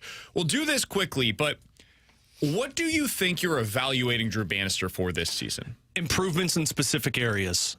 I have to see that this team from last year to this year has made improvements in the areas that I think a lot of people question. One is defense. Did you improve defensively? You averaged 3 goals allowed per game last season. Does that improve? Now that your defense is better, you've brought in an assistant coach in Claude Julien who prides himself on his defensive play. You've got some young players that can develop into certain players for the Blues. Did you improve there? And then I look at the power play. You can talk about the offense at 5-on-5 because Bannister has mentioned the bad habits that leaked over from last year into the start of this season. I think the 5-on-5 is going to be improved. I just don't know how much. Power play has to be improved. And as much as I can point at Drew Bannister, I can also point at the players, but it's Bannister's job to make sure that the players are engaged every single night. So it's going to come down to individual improvements on the team, and it's going to come down to consistency. The other thing for me is having a clear, cohesive way of playing. Like what is the identity of your team? I feel like we've talked about that, and I know people get so annoyed by it. I don't blame you. Like, as a hockey team, for the most part, you want to have an identity. Who are we? Yeah. How do we win? What is like the style of game that we ideally would like to play? What does that look like? Because until you get to that, it's really hard to have a consistent message of this is how we're going to play every single night, right? The Blues used to have that. When they were at their best, they were a grind you down. We are going to get the pucks in deep, work down low, cycle, and get after you that way. And then when you get it in our end, man, it's going to be tough as hell for you to be able to put that puck in the back of the net because we have these really long defenders that are going to play a physical brand of hockey. It's going to be bruising. That's who they were, right? They knew who they were. Their personnel fit their game. They've gotten away from that, and that's fine. You don't have to be that style of hockey team, but you have to have a style. You know what Edmonton is going to be every single night. You know when healthy what Vegas is going to be. You know what Colorado is going to be when they're healthy. These teams that are at the top of their games, you know who they are every single night. I think Nashville has done a really good job of, while not being a dominant team, developing an identity and showing you last year, this is who we are, this is what it's going to be every night, good luck. Yeah. And if you beat us, we'll tip our cap and you go the other way, right? The Blues have not been that. Every night it's something different. Some nights they're a rush team. Other nights they'll play that cycle game. Some nights they're great defensively. Other nights they're terrible. The only thing they've really had that's consistent is their goaltending. So I say all that to say this. I'm going to be judging him based on, do they develop something like that? Do they have more of a clear identity as a hockey team? And if so, what is it? So that's something that I'm going to be looking for. I think that is something that should be on Drew Bannister's plate. All right, Alex, it is officially time. Yeah, it is. T-Bone did his T-Bone 3 for the Cardinals season. One of them hit really well. Two of them actually kind of hit. Yeah. Mason Wynn potentially with a gold glove. What about those 40 home runs by Gorman? Set that aside. Mason Wynn potentially winning a gold glove at shortstop. The bullpen being fantastic this season. He got those two right, and there was a third one. Alex is going to give you 5 bold predictions for the St. Louis Blues season. Alex, you ready? Oh, I'm ready. It's the Ferrario 5 season. T-Bone, hit that open. You're listening to BK and Ferrario. It's time for the Ferrario 5, a top 5 list of very random things. So, Ferrario, give us your top 5.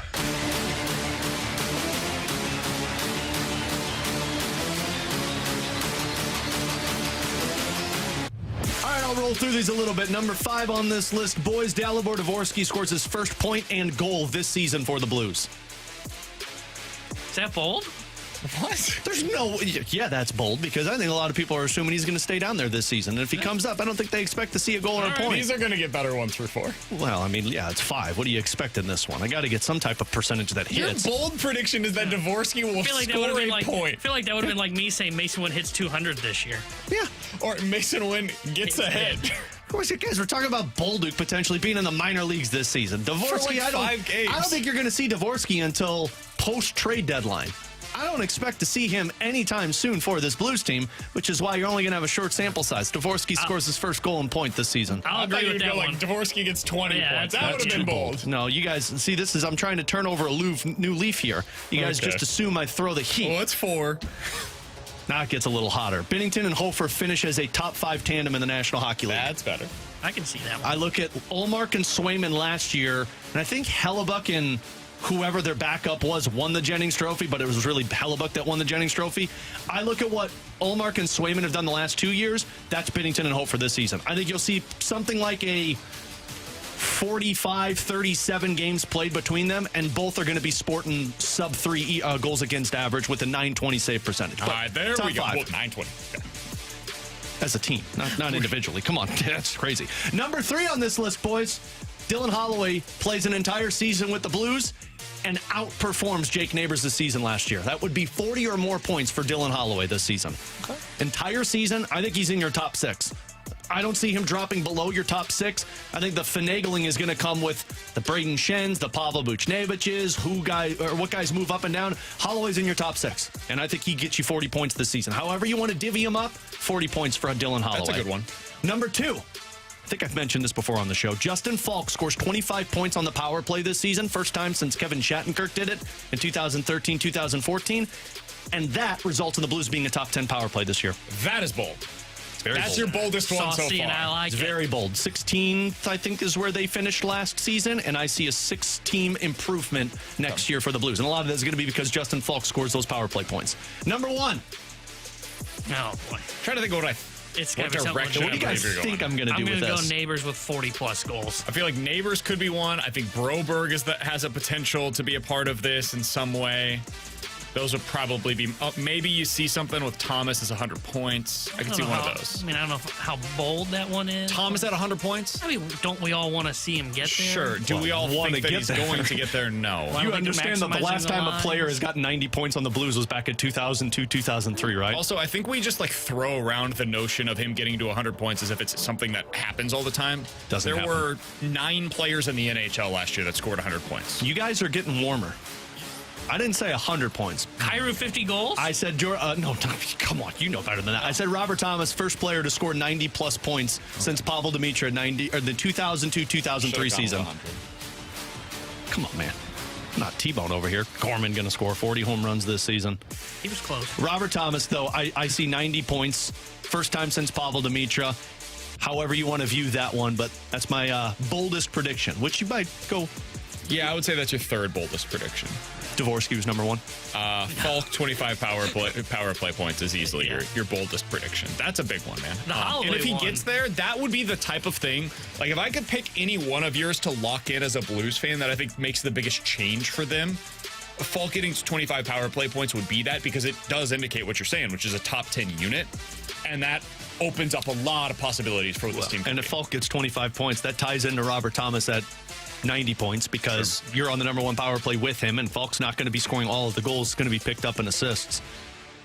I think those two are going to be tied together for me. I don't know who the goal scorers are going to be with Robert Thomas, either Jake Neighbors or Holloway. I don't think it's going to be Jordan Kyrou, but I think it'll be Kyrou and Booch. Holloway was the one that 40 points piqued my interest, because he's the one that between him and Texier are the two that I think can kind of really lift your floor up a little bit more. And if Holloway ends up having a 40-point season, whether it is with Thomas or on that second line, now I feel like you have a consistent winger with somebody. I tried to come up with a bold prediction with Broberg. The hard part is I don't know how bold you can get with a defenseman who's not offensive. It would have to be time on ice. It would have to be like, hey, he plays 20 minutes on average per night. I think the one that I thought about doing, but it's so hard. I thought about making the bold prediction that two players on this NHL roster are traded away at the deadline. And my mindset was Brandon Saad is moved because Bolduc, Dvorsky, somebody's there. Somebody in your bottom six. And then Leddy, this tied into the Broberg because Leddy gets traded because Broberg moves into your top pair. I could also see them trading somebody like a Matthew Joseph or Sundqvist, Faksa. If they fall out of it, give them. I mean, those guys will have value around the league. Everybody's looking for bottom six forwards once he gets to the deadline. So I like these. Except number for 5 was one.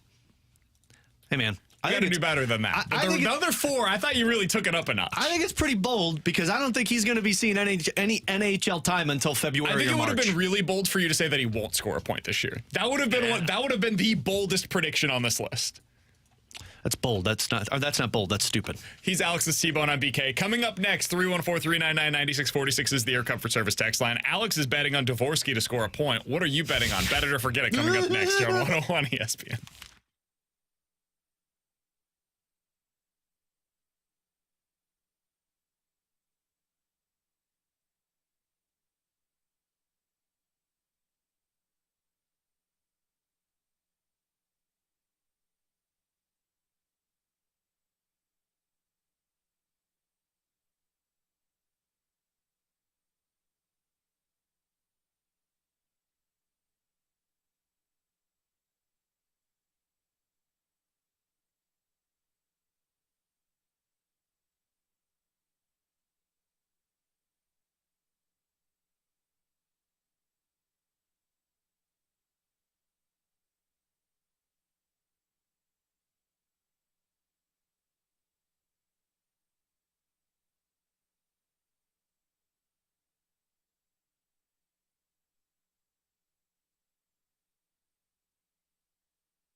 314-399-9646 is the Air Comfort Service text line for Bet It or Forget It. You guys give us a scenario. We will tell you if we are betting it or forgetting it here on 101 ESPN. We'll get to Greg Wyshynski in about 10 minutes or so here on BK and Ferrario, as it is officially the day the Blues open the season. Blues versus Kraken coming up in just a couple of hours for pregame. Alex will have that right here on your home of the Blues, 101 ESPN. All right, boys, bet it or forget it. The winner of the Stanley Cup final this year was not a part of the conference championship a year ago. The winner of the Stanley Cup final this year was not a part of the conference championship round a year ago. So the winner for the Stanley Cup is not Edmonton, Dallas, Florida. Who did Florida play? Why am I blanking on this? Is it Carolina? Yes. Yeah, sweep. I'm going to forget it. I think the winner's going to be in the West this year. Florida Rangers. Rangers. I think the winner's going to be in the West this year. I don't think Edmonton gets it done. I think Dallas is actually the Stanley Cup winner this season. So I'm going to say forget it. Yeah, I think I'm going to forget it as well, because I was thinking Dallas as well. They made it last year, remember? It was Dallas Edmonton. Yes. I should have made this easier. That's my bad. Yeah, seriously. I thought it was better I have a JUCO degree, man. I can't do all this.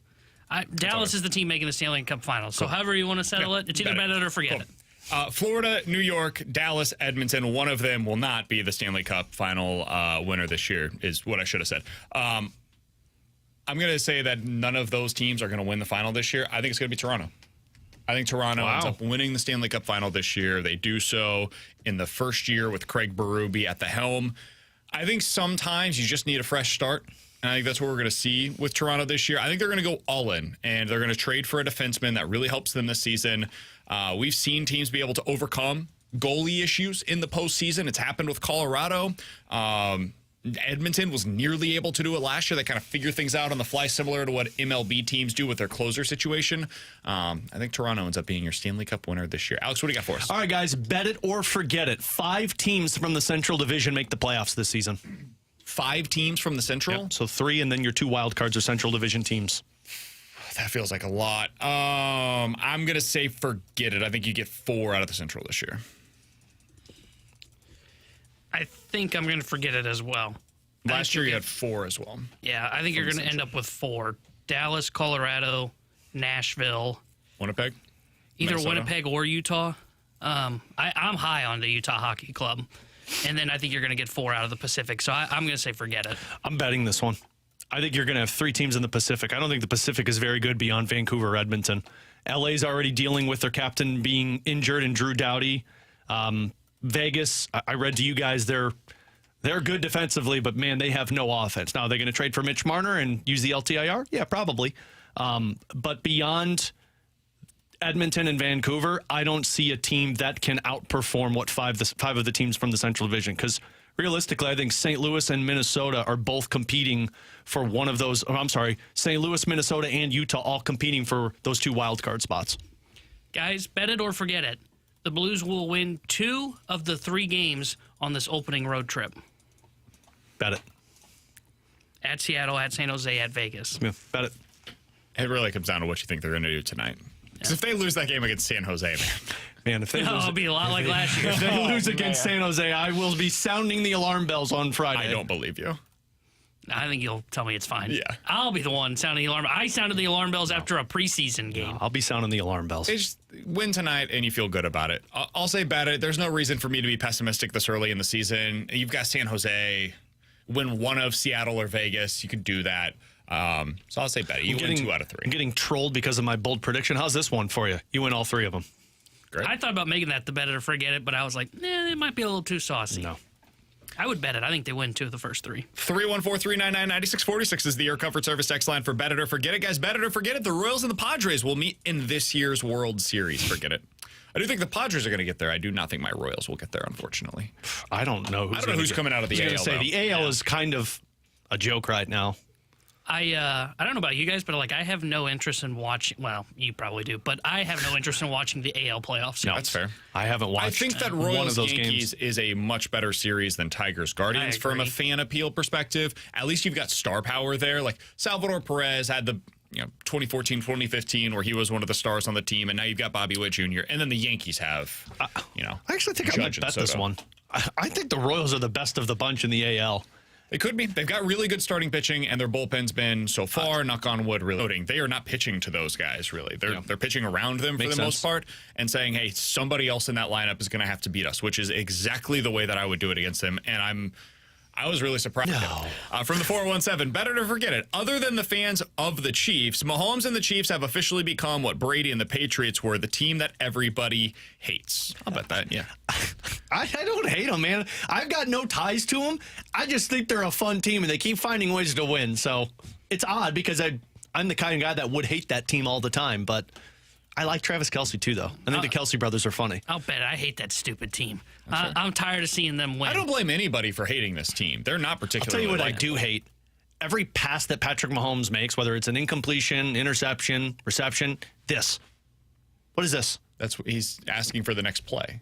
It's annoying. Yeah, why can't he read? Didn't know he had to tell him. Yeah, it's Patrick freaking Mahomes. You got the play, man. You don't have to call us into the huddle. We're going to do it. People get really mad about weird stuff with the Chiefs, so I will say that. And part of it's because they're on national television all the time, so they've got all these, they're playing at 3:25 every week because that's the national spotlight game. And when they're not there, they play a night game. I think they only have like 2 noon kicks this year, which means that almost every one of them is being seen nationally. So there's just like Ridiculous. the penalty stuff that people get upset about is super weird. Yeah, it's true though.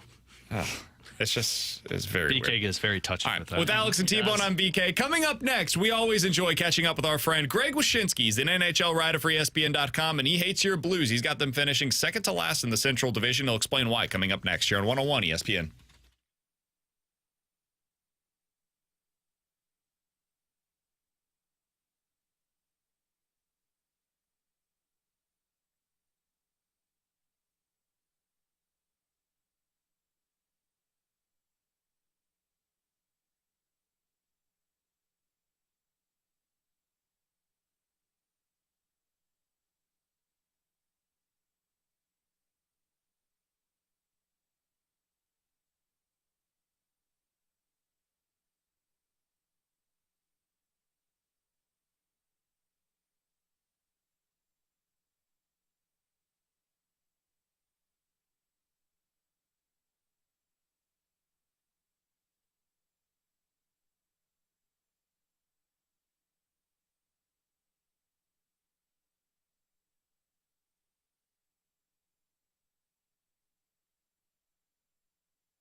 Taryn Hendrickson here with a Sports Center update driven by Johnny Londoff Chevrolet and Johnny Londoff Autoplex. Blues have start the regular season today as they visit the Seattle Kraken. 2:30 we'll have pregame coverage here on your home of the Blues 101 ESPN with Alex Ferrario. Then puck drop at 3:30 with the voice of the Blues, Chris Kerber. News out of the NFL, the New York Jets have fired head coach Robert Saleh. This Sports Center update was driven by Johnny Londoff Chevrolet and Johnny Londoff Autoplex. See them at londoff.com. Chevy, together we drive. Are you kidding me?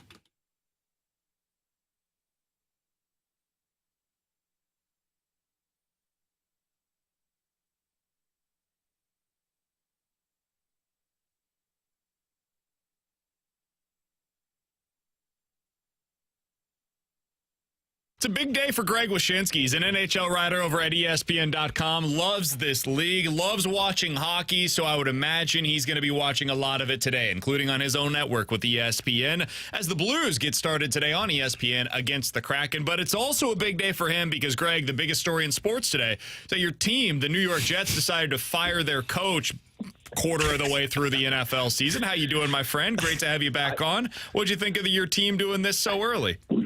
I got a lot going on. I'm going to start the NHL on the TV, and then I'm going to have to transition it to the iPad because the Mets are playing the Phillies tonight. True. And then I'll be spending the entire night on the phone with my dad trying to figure out if the Jets season's been saved by firing Robert Saleh. We can make this very quick, Greg. The answer is no. It has not indeed been saved. You still have Ron under center. It is utterly hilarious how they've turned their entire franchise over to a kook quarterback who's one hit away from having his career being over. It's the jetsiest thing to have all this happen, and the most jetsy thing would, of course, be they'll win on Monday, they'll get first place in the East, and then the season will fall apart after that. I think my favorite part about all of this is that your owner made the decision that everybody said he was going to make because they lost in London because he previously was an ambassador to the UK. And so all of his rich buddies were in attendance and they told him about how bad his team was. And he was like, well, I got to make a change, so I'm going to fire my coach now. That's my favorite part about all of this.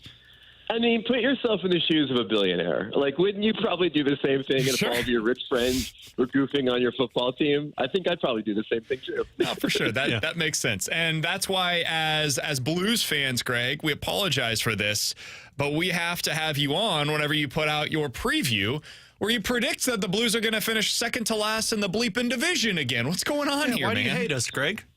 It's not a matter of hate. It's a matter of being realistic. And the realistic thing is that, again, this team is stuck in the mushy middle. Honestly, anybody in that division could finish – I mean, not anybody, but, like, anybody outside the top three in that division could finish anywhere from, 4 to 7. I think we can all agree the Blackhawks will be better, but they're probably still in the basement of that division.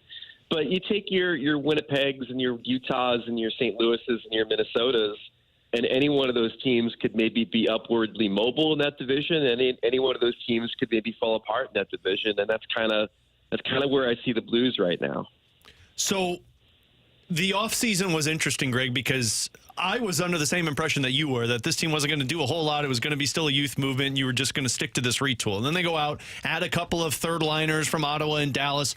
But the big one was Broberg and Holloway. How much did those offseason moves move the needle forward for St. Louis? But you see, this is where I disagree because I think those moves are very much within the genre of a youth movement. Because, I mean, that's why you go after restricted free agents, is to try to gain young, talented players in a way that doesn't require you to make a trade and doesn't require you to draft them. And so I thought what Doug Armstrong did was really brilliant. I mean, I still think he was given the gears to Stan Bowman personally. I know he's denied that. But getting those two guys on the roster is great because, look, Broberg's a really good defenseman. And I think, they probably have him paired up, I guess, with Falk to start. You could easily see him maybe ascending to playing with Parayko at some point. I think he's got a lot of upside, and I don't think the Oilers are very happy losing him. And Holloway's a burner, and the way that the league is set up now and the way that these teams play, speed's at an absolute premium. And if he can develop, some offensive skill set, like if he can flirt with 20 goals in a season with that kind of speed, he's a great addition to the roster. So those are the types of moves you want to see the Blues making. And then on top of that, the Radek Faksa move is one that I'm sure is going to be something that gets revisited at the trade deadline because he's definitely got value for a contender if the Blues aren't a contender. So I like their offseason. I think it points them in the right direction, but unfortunately, I think there's so much more heavy lifting that has to be done with this roster from a youth movement perspective that it's only the start. Do you think, though, Greg, that the Blues are putting themselves in a position that when this next wave in the Central Division opens up, and what I mean by that is, you get older with the Winnipeg Jets, you get older with the Nashville Predators as some of those free agents decline, that the window kind of moves and shifts towards the St. Louis's, the Minnesotas, the Chicagos? Oh, totally. And I think obviously in the case of Chicago, that's the one that cleared the decks the most to kind of prepare for that next phase of their franchise. And I think everybody assumes that Bedard's going to have help at some point, and they're going to be a real force to be reckoned with. But you're right. I mean, as these teams at the top get older, the power shifts and within the division, and the Blues are clearly setting themselves up for whatever the next phase is going to be. All right, so let's go down this path, Greg. We're talking to Greg Wyshynski of ESPN.com. He's joining us here on BK and Ferrario, one of our favorite guests. Talk a little bit of hockey with him today as the Blues are opening up their season later this afternoon against the Kraken. What would have to happen for the Blues to be this year's version of the Vancouver Canucks, who came out of nowhere last season, and I'm not saying like 109 points, but surprises everybody and ends up as a playoff team kind of out of nowhere after new coach, guys take a step forward? What would have to happen, in your opinion, for the Blues to be that in the Central Division this year? 3 real good scoring lines, and I kind of like the way, at least from what I've been able to see, how they are, dispersing their talent through the lineup. Like having Holloway potentially up with Thomas, I think is good. Having Kyrou and Buchnevich together would be good. I think they've got a few players that can certainly put the puck in the net. They have to be judicious with the way that they try to make every line at least a little bit viable offensively, because I think that's a real key in the division. The defense has to be good. I'm not, as you guys know, I'm not really in love with that blue line. I think it's bloated. I think it's overpaid. I think it's locked into contracts that I wish that they could get out of and kind of change the way that defense is configured to be something a little bit more in line with the way that defenses play in this league right now. I think Broberg helps, but that's the first step in a longer process. And then the other thing, obviously, is for Binnington to be as good as he was last year. You guys know, historically, I am not a Jordan Binnington fan. But even I have to admit that the numbers tell you that he had a very strong season last year.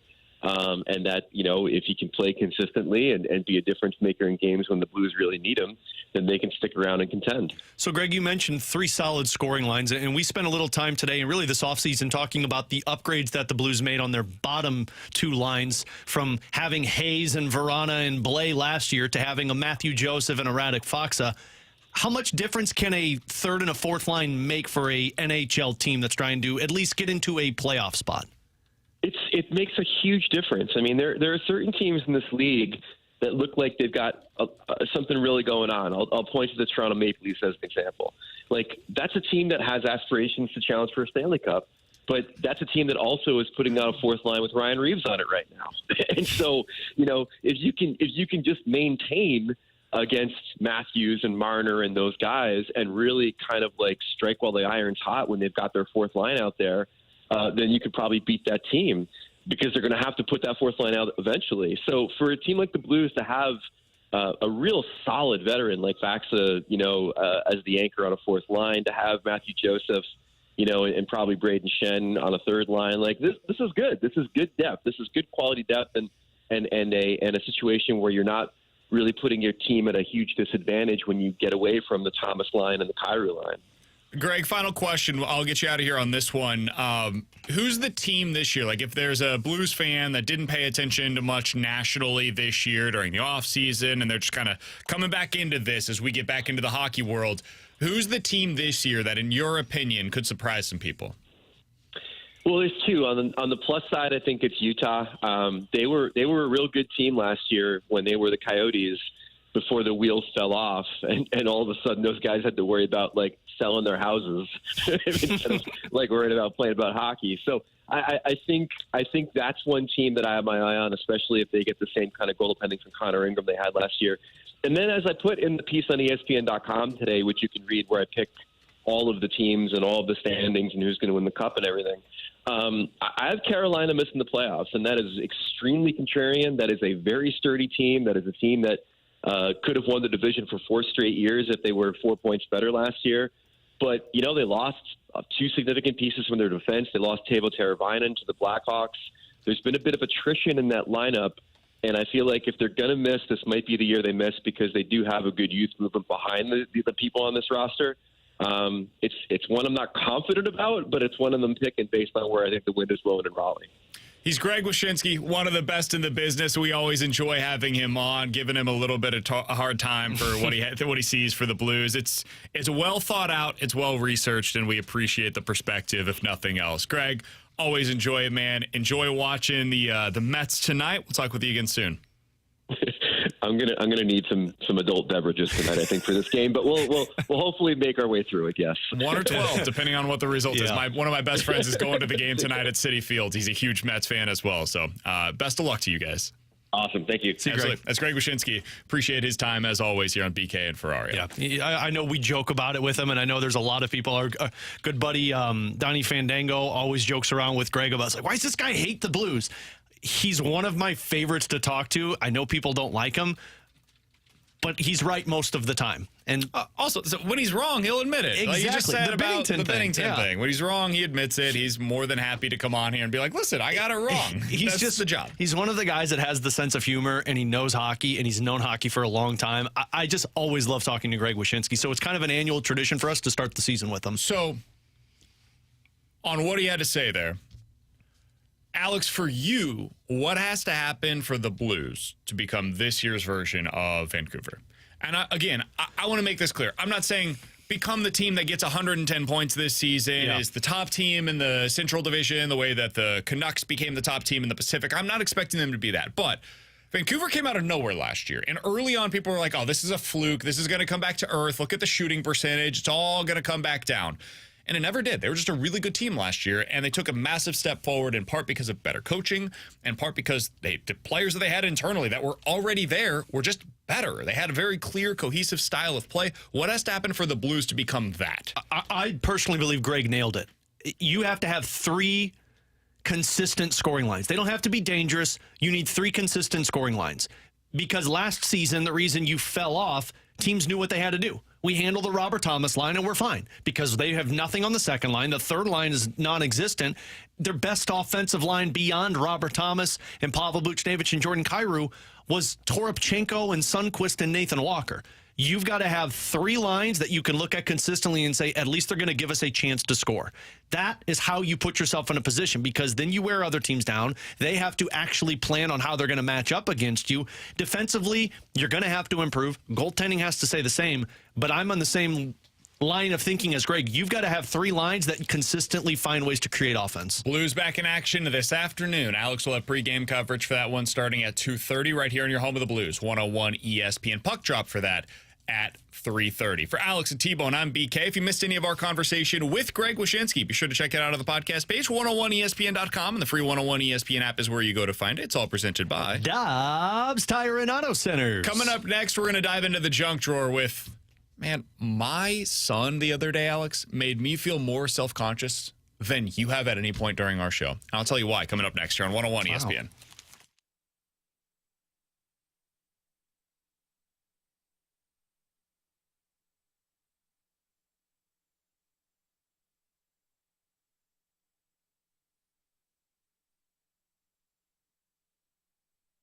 Alex Ferrario with you to talk about my friends over at Ted Drew's, the famous destination off of Chippewa that has been delivering that frozen custard since 1929. And here's the thing. You make it a family tradition. You go out there, you see all of the families with their young kids running around. You know, you got that frozen custard all over the face, just dripping down their cheeks, or maybe that's just my kids. Regardless, you love the flavors that Ted Drew's has. And here's the thing. You can mix up whatever you want. I know my daughter likes to put in marshmallows and Oreo. My wife is just a huge fan of the Cardinal sin. Whatever you're a fan of, they can make it for you over at Ted Drew's. And look, they've been doing this for such a long time. 4 generations of families have been serving St. Louisans that famous frozen custard, whether you want malt shakes, sundaes, floats, ice cream sundaes. You can also buy it in quart size and take it home with you and have it as a little late night snack, whatever you prefer, Ted Drewes is there for you. Plus, while you're out there, walk across the parking lot and check out their gift shop because they've got Ted Drewes apparel. They've got Ted Drewes souvenirs. You can get gift cards, which are the perfect gifts to give somebody when you don't know what to give. Ted Drewes always says, I love you when you head on out there. So go on down to Chippewa. I'll be out there pretty much every other Friday with my family as that tradition, but may start the family tradition with you and your family now. It's Ted Drewes, famous frozen custard. It really is good guys and gals.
All right, so Alex gives me a lot of grief. Sometimes it's about my nose. Sometimes it's about my Adam's apple. There's just a lot of grief that I have to take on this show. It's what makes the show work, in my opinion, is that Alex gives me crap. I take it, I eat it, and that's just it, right? Game over.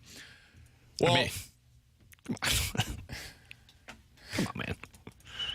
recently, You get it. my son made me feel worse than Alex ever has. My son barely talks. He says, up.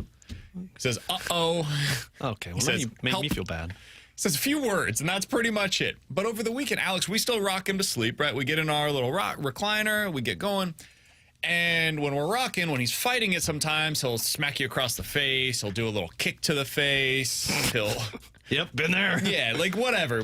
Whatever it takes to get him down. Has he done the crotch shots yet to you? Oh, he does it all, man. Those are fun. My favorite is sometimes he'll just like take his fingernails, which are basically like razor blades, and he goes up to your teeth, and you don't want to like react to anything because the more you react, the more he's going to do it. It's the whole thing. And he just like goes to your gums and like basically it's the worst, man. The worst. Oh, our oldest is now in the pinching stage. Sure. And like Katie's biggest pet peeve is if somebody pinches her. But it is so funny watching her to not get mad at a 3-year-old who just will grab her arm and she'll be like, It's the worst, man. So anyways, we're rocking to sleep, and he just decides to go up and grabs me by the Adam's apple. Oh. Just grabs it. Oh. I was like, wait, hold on. What are we doing here? Did he laugh and go, up? No. He just starts kind of playing with it and like looks at me quizzically. And I'm like, what's going on here? And it continues, Alex. No BS for like 5 minutes of him being befuddled by what that thing is. Did he look at himself and be like, He did not. He looks at me and was like, gobble, gobble. Started saying words. Like, what's going on? I was livid. I was like, the only thing that I could think of in the moment when he did it was, God bless it. Alex would lose his mind right now if he saw something like I would this. so high five and low five Luca in that moment. Be like, hey, way to go, man. Nice job. Happens though, man. They humble the hell out of you because occasionally you wake up in the morning and we'll like go in and, you know, like my 3 and my 2-year-olds, like they're sentences now. Just lets it fly. Walk in, you wake them up, be like, hey, baby, how'd you sleep? Did you have good dreams? And first thing out of her mouth when she like wakes up, blur it. Why you look like that, Daddy? What the hell does that mean? Somebody on the text line said, BK's son, his next words are going to be, Daddy's a toucan. If I'm Kara, I'm going to start teaching them gobble, gobble. Luca, say gobble, gobble.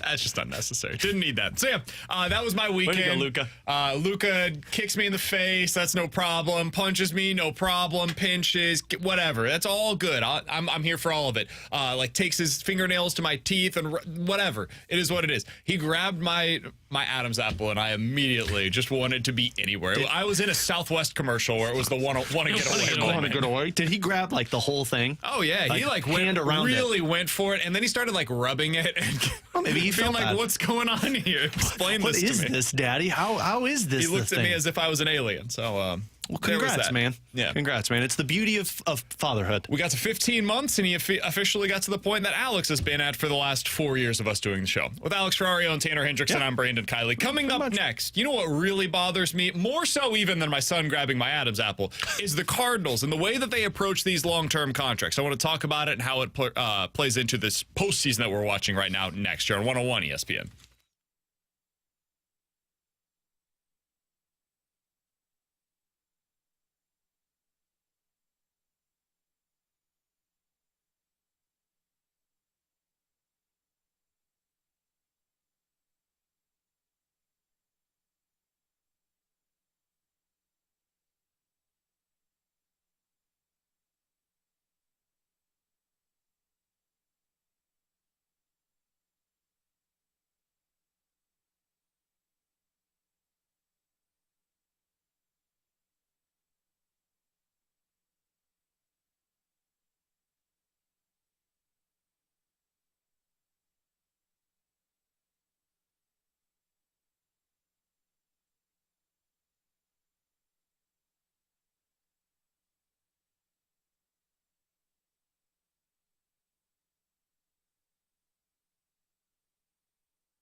With Alex and T-Bone, I'm BK. It's BK and Ferrario here on 101 ESPN. So, Alex, I remember as I'm watching the postseason right now, I remembered back to a conversation that we had with Derek Gould a couple of years ago. This is all the way back in 2020, and T-Bone, it should be in there now.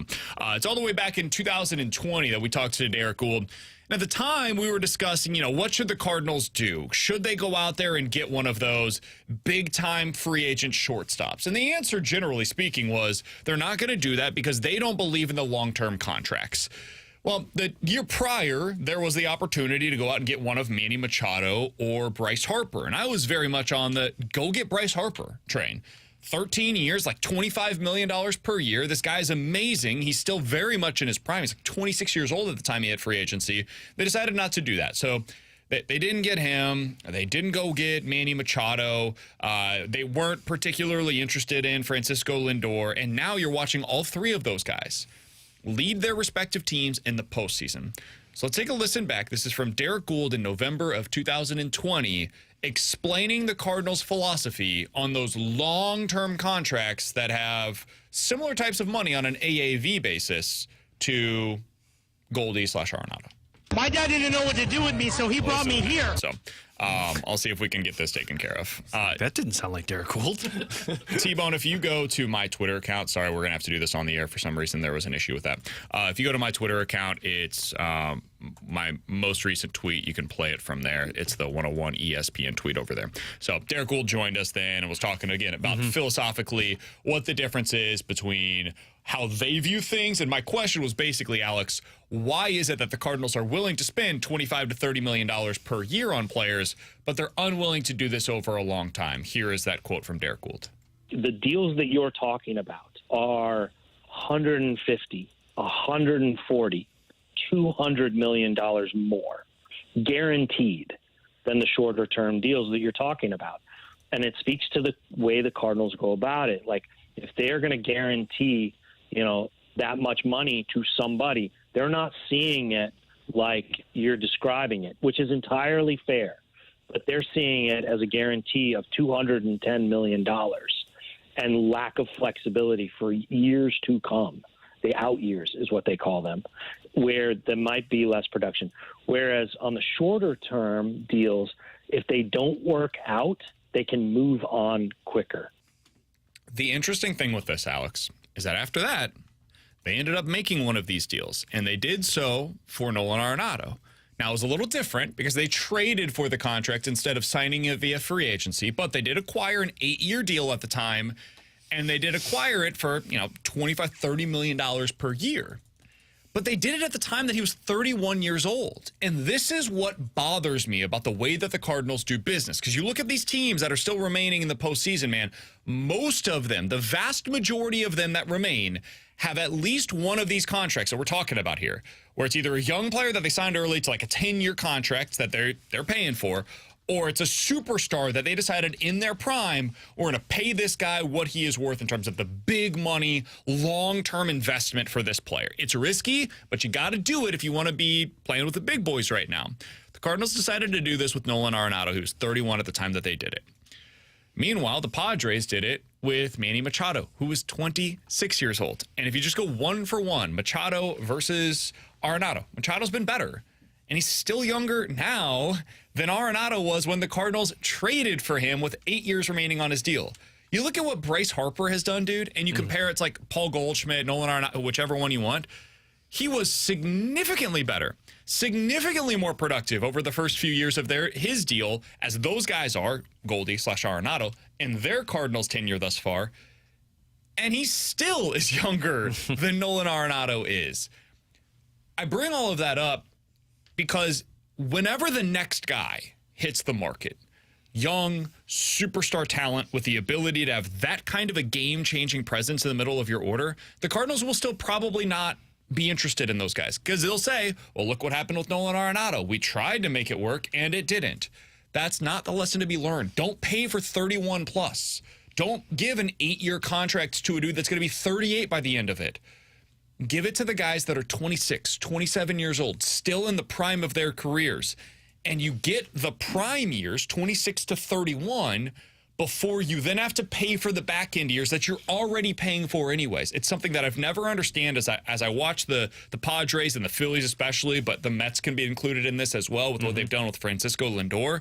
It just once again comes to the forefront, the philosophical issues that I have with the way that they approach these kinds of deals. It's infuriating, and you go back to that Bryce Harper, Manny Machado season because they were in the win now mode. They felt like they had all of the pieces to compete. You had pitching that they believed was going to hold up, which essentially fell apart a little bit later on. You had some of the young players, and then you were like, we just need to keep adding. And they didn't keep adding at the time. I think it was the year prior, they brought in Dexter Fowler on like a 5-year deal. And they brought in these pieces that were like, oh, well, will get us over the top.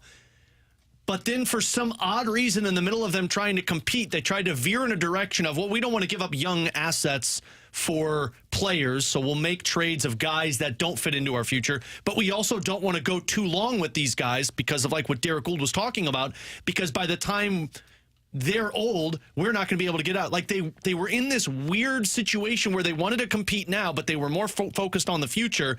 But they weren't willing to bring in guys that help them compete now, and they weren't willing to wait for these guys to get to the future. And then they went out and made the moves that they said they didn't want to make. It just none of the years combined with what the Cardinals were trying to accomplish, and that's why the Bryce Harper thing was so odd to me, because you were lacking a middle of the order presence, you were lacking an outfield bat, but yet you weren't willing to go 13 years, I think is what the contract was for Bryce Harper, because, well, the back's not going to look well. Well, who cares about the back half of that contract if the goal is to win now?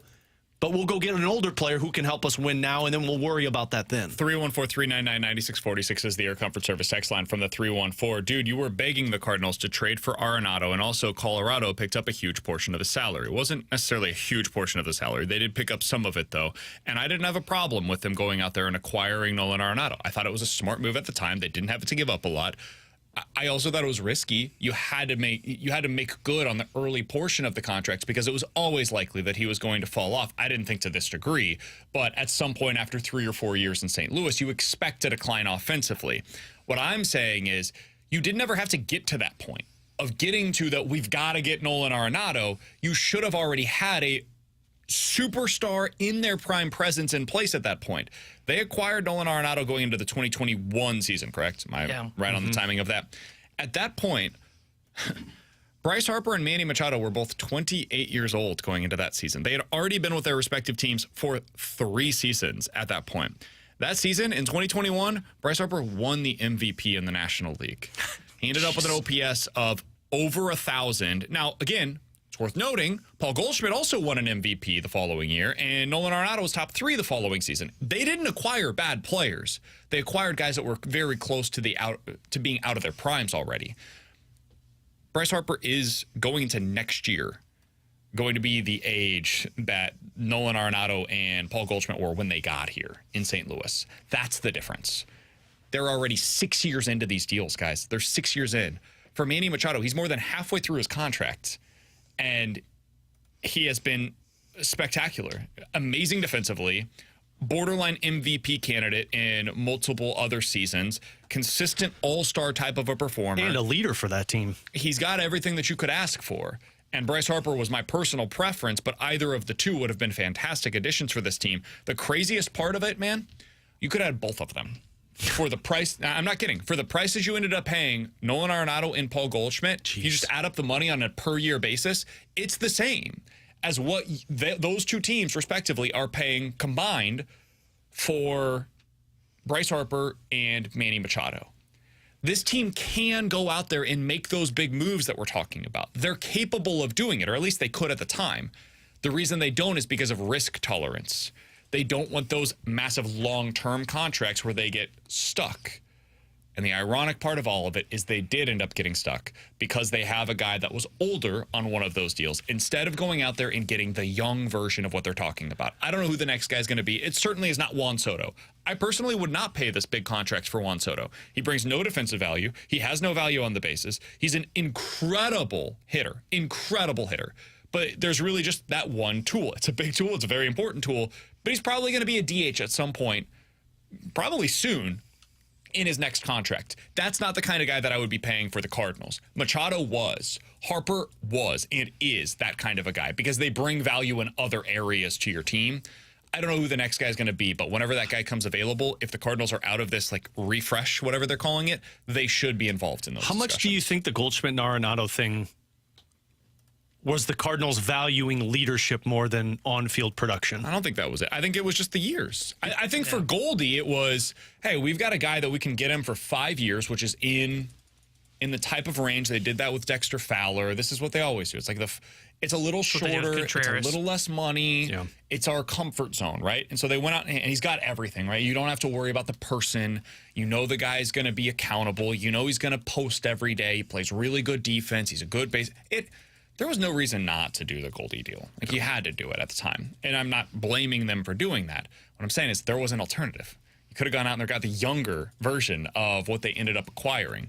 So I don't think that it's necessarily like they're buying into leadership. I think they don't like risk, and the risk on Goldie was much lower than it is on some of these other kinds of deals. Which is just wild to say because you just look at Bryce Harper at the age and at the time, and what risk are you talking about for a guy who's already proven it? Machado, I get what some of the risk was because how much of a liability it seemed he was in terms of certain areas that didn't go well and how it ended with the Dodgers.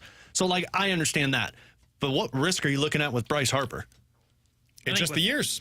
Yeah, it's 13 years. But he's 39 years old at the end of it. I'm with you. What's the risk of 4 bad years? I mean, it's real. Like, we're getting into it right now, right? Nolan Arenado is what, 33? Yeah. So, but like, if you're valuing that, it's like 4 out of the 13 compared to 4 out of the 7. I'm with you. But we have to acknowledge there is risk. If he had gotten hurt and he wasn't the same guy in the final 6 years of that contract, instead of it being 4, maybe it's 6, there's a risk there. I will readily acknowledge that. But the upside also exists in a way that it doesn't with some of the other moves that the Cardinals have made in recent seasons. Like, you could add up Miles Michaelis' contract and Steven Matz's contract. Those two. It's $29 million on a per-year basis between those two combined. That's more than what Bryce Harper is making on a per-year basis.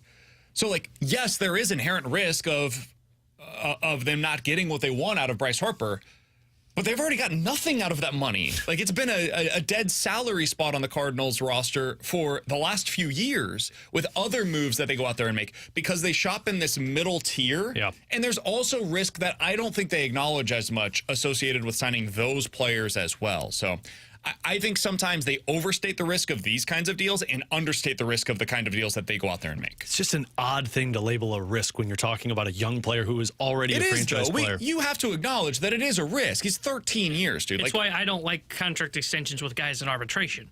Like, and now it's different. No way was going to give, like, Harper a 13-year deal in the ARB system. But the reason I don't like it is because the longer the deal is, the more risky it is. Because if Harper has an injury, like I'm going to use Cody Bellinger, for example. If he ends up suffering the shoulder injury that Cody Bellinger does in like year 1 of a 13-year deal, there's a chance Bryce Harper for the next 12 years is what we're talking about as a dead salary. And that's where it becomes risky for me. Now, I would have done the Harper and Machado deals, more so the Harper deal, because I thought that guy was a stud. I agree with you on the Juan Soto one, though. I wouldn't give him the, whatever it's going to be, 12-year deal he's going to look for. $500 million. Because he doesn't bring all the value across the baseball, because he's not good defensively, and he probably is going to be a DH in the long run. And that's like the Stanton deal, essentially, where you look at Stanton and you go, okay, well, that guy was never going to be an outfielder for the entirety of that contract because he can't stay healthy. The only teams remaining that don't have one of these deals on their books right now are the Tigers and the Guardians, and nobody thinks they're going to win the World Series. Nobody. No. You can ask anybody. You can pull any of your friends right now who's going to the World Series. I would be surprised if there are very many of them that pick either the Tigers or the Guardians, and I'd be shocked if any of them pick the Tigers or Guardians to win it all.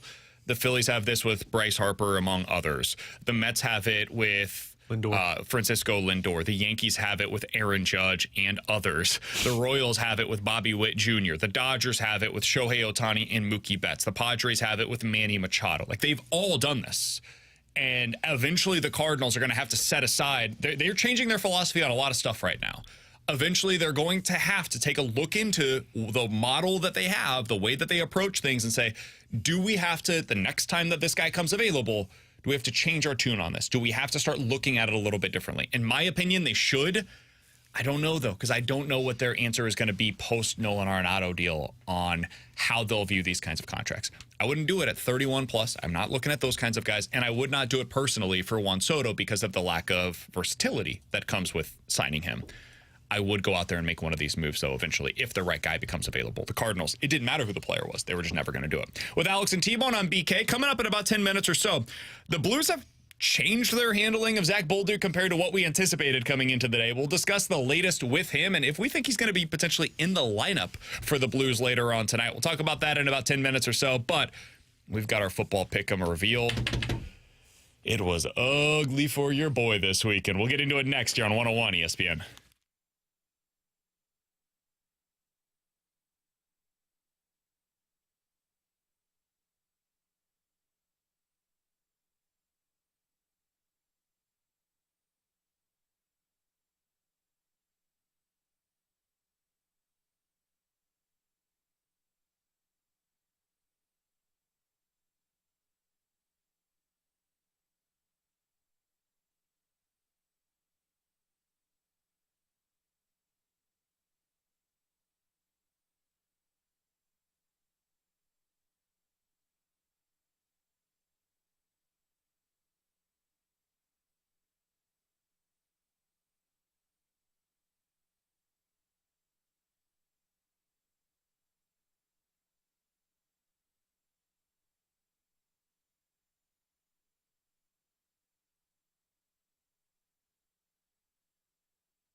All right, so we do this each and every week. It's our BK and Ferrario Pick'em. It's similar to the Pick'em Challenge that the guys do. There's going to be a punishment, but ours is at the end of every month. Alex is going to be punished at the end of this week. You guys voted on it. It was either the roulette with the eggs over your head, and you get a carton of eggs. Some of them are hard-boiled, others are not. You have to crack it over your head, find out if it's hard-boiled or not, and they didn't choose that one for you, Alex. Unfortunately, you're going to have to spend a show duct tape to your chair for the entire 3 hours. I love it. This was picked because I have irritable bowel syndrome, wasn't it? Correct. Yeah. Because I thought the eggs was going to win.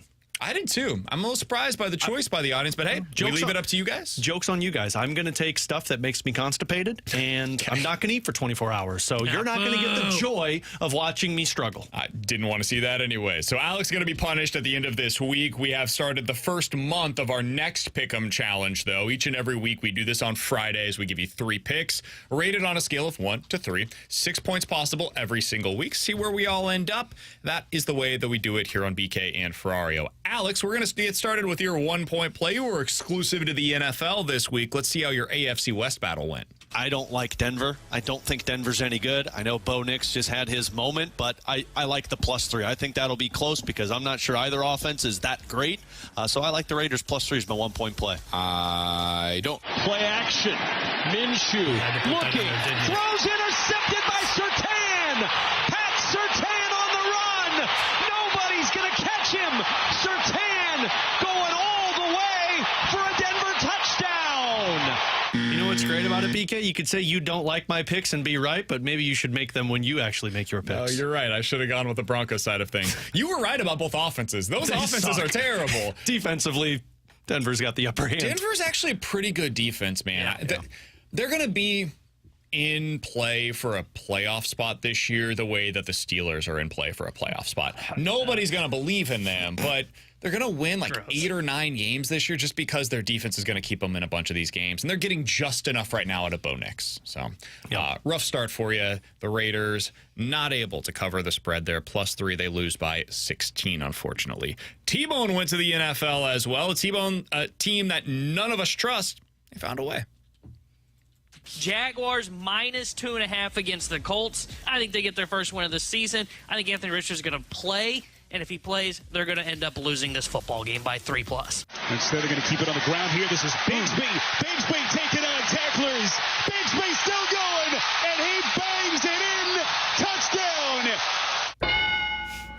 Found a way. I mean, I was wrong on everything I said there, but yeah. The luck of Joe Flacco failed. Found a way, man. Flacco was good. 360 yards through the air. Dude, the Colts He's their best quarterback. They've got some problems right now. You guys know I'm an Anthony Richardson supporter. Yeah, I don't know if he's that good, man. I don't. He might be a great tight end. He's not ready. I don't know if he's bad long term, but he's definitely not ready for the NFL right now. That defense is an atrocity, though. And the only way that they're going to be able to potentially win some games, the Colts I'm speaking of, is if Joe Flacco continues to start for them. So maybe you do leave him on the bench for a little bit and see what it looks like with Flacco. I don't know. That's a weird spot to be in. But the Jaguars were the pick. Tank Bigsby helps them get the win there. Good job, T-Bone. Yeah, 1-0. It's a shame because I picked up Bigsby early on in our fantasy football league and then immediately dropped him. I regret that decision. I'm pretty sure I have him, and I'm pretty sure I know for a fact he was on my bench this week. Yeah. Well, shocker. BK always puts guys that put points on the board on the bench. Put him on the starting lineup for once, man. All right, let's get to my 1-point play. I went to the college football slate with the game of the week. San Jose State, trash, is a 7-point home favorite, and they should be 10+.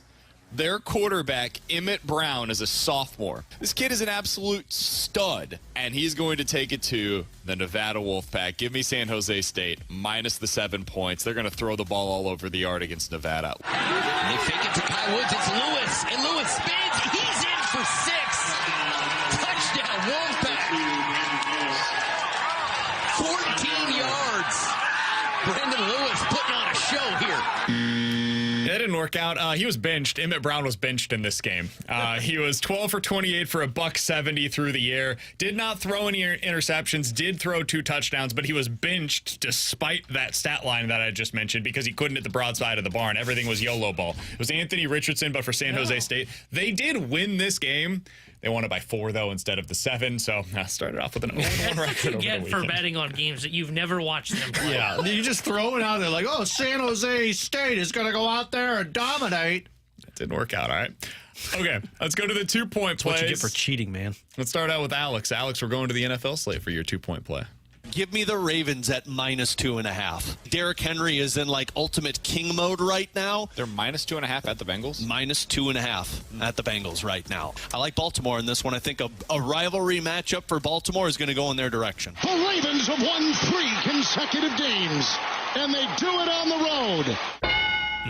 Just Nothing better than a nice field goal to just cover for your boy. How'd you feel about that game while you were watching it? Because I can't imagine it was the most enjoyable experience. No, God, no. It was awful. But it was, I was golfing at the time. I was enjoying some seltzers on the golf course. And when I saw it was going to OT, I'm like, all right, well, I cover.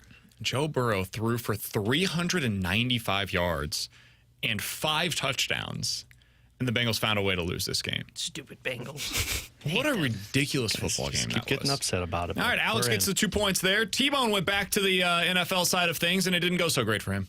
I'm going to go with the Seattle Seahawks at home against the New York Giants. It's a little bit of a hefty spread. It's at -6.5. If it was at 7, I wouldn't take this game. Have you seen what the big favorites are doing so far this year? I've seen what the big favorites have done. I trust the Seattle defense. I did this last week with Houston. The offense had another good week against the Detroit Lions. They just lost that shootout. I think you're going to see the Seattle Seahawks put the Giants in their place. To tie the game at 23, and it's blocked. Isaiah Simmons, and picked up by Bryce Ford Wheaton, and he is going to go. The Giants sideline erupts. Unbelievable. Well, we know the Seahawks are frauds. Am I right? I can't believe you bet against them. Well, I knew that Malik Neighbors probably wasn't going to play. I don't think he'd been ruled out at the time. So my thought was, Daniel Jones sucks. Who's he going to throw the ball to? Their defense isn't that good. And the Seahawks look at least competent. I tried to warn you, man. NFL underdogs of at least 5.5 points so far this year are 19-4-1 against the spread. They have won 13 of those 24 games that they've played. 13-11 straight up. I've done that they are so far. Once so far in our pick'ems where I've gone a spread bigger than 3 points and it bit me in the rear end. This wasn't the dumbest pick on the board this weekend. No, that would have been my next pick that I had as my 2-point play. The Cleveland Browns stink offensively, but they have a real defense, and I think they're going to speed up Jaden Daniels, and I say that as somebody that loves Jaden Daniels. I think the Browns win this game outright. I've got the Browns plus the 3.5 points on the road at the Commanders. It's a plug-your-nose game, but I think they find a way to pull it out. I don't know if I could ever take the side of Deshaun Watson-led team. Look at that direction. Here comes pressure again. 2 Browns ran into each other. Daniels uncorks a deep shot. It's McLaurin inside the 5. So here's the thing. I was right about some of the things that I said. Jaden Daniels finished with 219 yards in this game through the air. He didn't do a whole lot. Fortunately, he ran for 85 on the ground, and overall, Washington ran for 215 on the ground. Cleveland had no answers for the running game by the Washington Commanders. I am embarrassed by my selection here.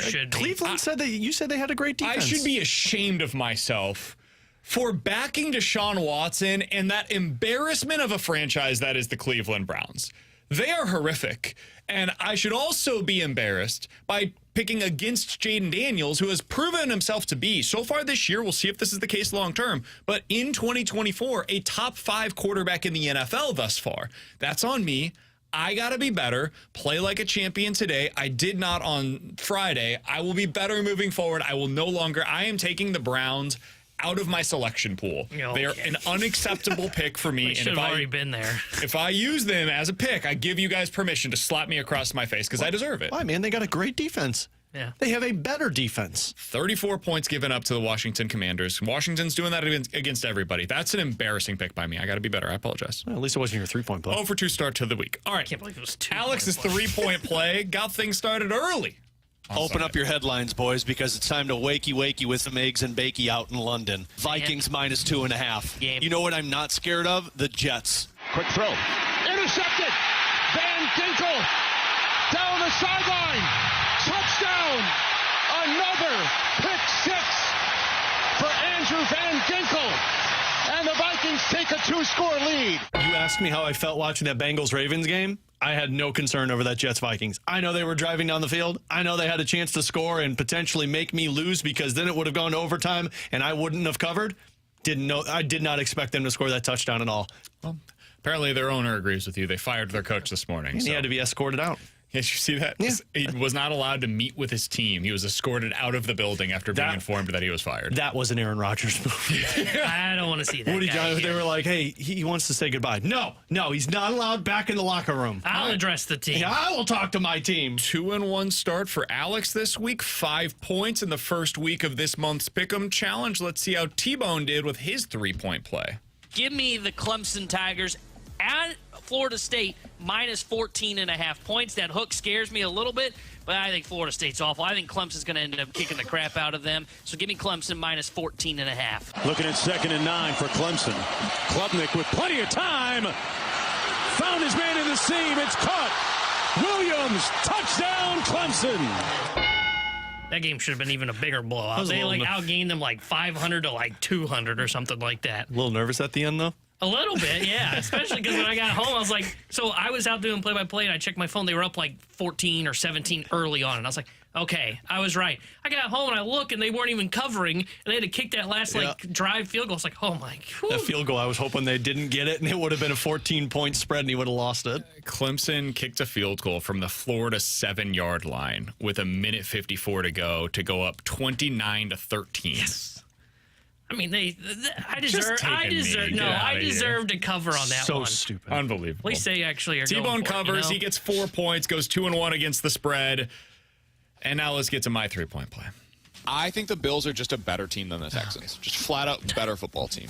And they're an underdog getting points on the road at Houston. I think last week was a fluke. Bills will be highly motivated. This is the kind of game they've got to win if they want home field advantage in the AFC. Give me the Bills. I would take them on the money line, but +1 on the road at the Texans. Snap. Placement. Sweeps the leg. Fairbairn. It's gone. Clock City. Houston gets the W. Stop it. Oh, man. 0 for 3. Goose egg. So that's an 0 for week for me. 0 for 3, 0 points. T-Bone got 4. Alex got 5. I am certainly trying to bring myself out of a hole here. I have never been more mad watching a football game that was not my favorite team than I was watching the malpractice that ensued as Buffalo got the football back with 30 seconds remaining in their game inside of their own 5-yard line, Alex. And they drop back to pass 3 consecutive times with deep shots with Josh Allen. Your defense has been stopping the Texans the entire second half, dude. They can do nothing. They've lost Nico Collins. At this point, it's a game, or it's a field position type of a game. They drop back deep to pass 3 straight times. Do not force the Texans to call any of their timeouts. Just run the ball 3 times there. Take off as much of the clock as you possibly can. You probably end up with 10 to 15 seconds remaining on the clock whenever all is said and done after your 3 consecutive running plays. And now you're punting it back to the Houston Texans. They will have 0 timeouts. They cannot use the middle of the field. They decided not to do anything that I just said. Throw the ball 3 times, give it back to the Texans with all 3 timeouts. They immediately get into field goal range because they can throw the ball to the middle of the field. And they kick a field goal from 59 yards to win the game. I mean, look, man. When you said, as good as well as you just explained that, yeah. I'm not giving you any credit when we just played your 2-point play not that long ago and you took the freaking Browns. Splashback Deuce on our YouTube channel had a great comment that said, quote, "I am ashamed of myself," and then goes on to exert the same amount of confidence this Friday when he makes his picks once again. Oh, I will, because they're going to be better. He's so going to take the Browns on the line when he sees it. He's going to go to an FCS game. I haven't watched this one, but let me tell you. He's going D2. Dude. Yikes. Buffalo losing that game broke me. I mean, that was the one that broke me. That's the game that should break you. I mean, you get no credit. I mean, the 2 and 3 or 1-point play, really? You haven't watched San Jose State. You know Deshaun Watson sucks. What are you doing over there? None of your picks, I feel like none of the picks you make, I feel like you're really confident in. I was very confident in the Bills. Genuinely, I absolutely believed that the Bills would win that football game. That one I can see. And I don't regret it. A lot of points. Well, and it's a 1-point play. I mean, essentially, you're picking them in that one. Yeah. The Browns one was the one. I can tell that little hamster was running up in your head on the wheel. The other one, I don't know what was going on. And there is always one pick that's you're not watching this, and you're picking it. Yeah. Well, the San Jose one was a pick of, I believe. I've been told. Yeah. I believe in the Spartans. Honest. Yeah, sure. I believe in the Spartans. Yeah. And the numbers really liked them. Big fan of the Spartans, eh? They had a good passing game. What I didn't realize is they have the worst defense in all of college football. All I know is that's a 5-point hole that BK's sitting in. Yeah, and it's not good. It's not a good start. Karma is coming back round. He's Alex, this T-Bone on BK. Coming up next, what are the Blues planning to do with Zach Bolduc in the next few games? We'll tell you next year on 101 ESPN.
Hey, it's BK, and it is time to unlock your inner champion today. The place to do so is over at Victory Men's Health. You can check them out, what they can do for you at victorymenshealth.com. That's victorymenshealth.com. Maybe you've added some unwanted weight. You've been trying to lose it on your own.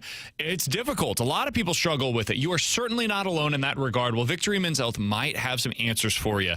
Low testosterone is something that many people, men my age and a little bit older, start to deal with. Do you have less energy than you once did? You're getting less out of your workouts than you previously did when you were younger.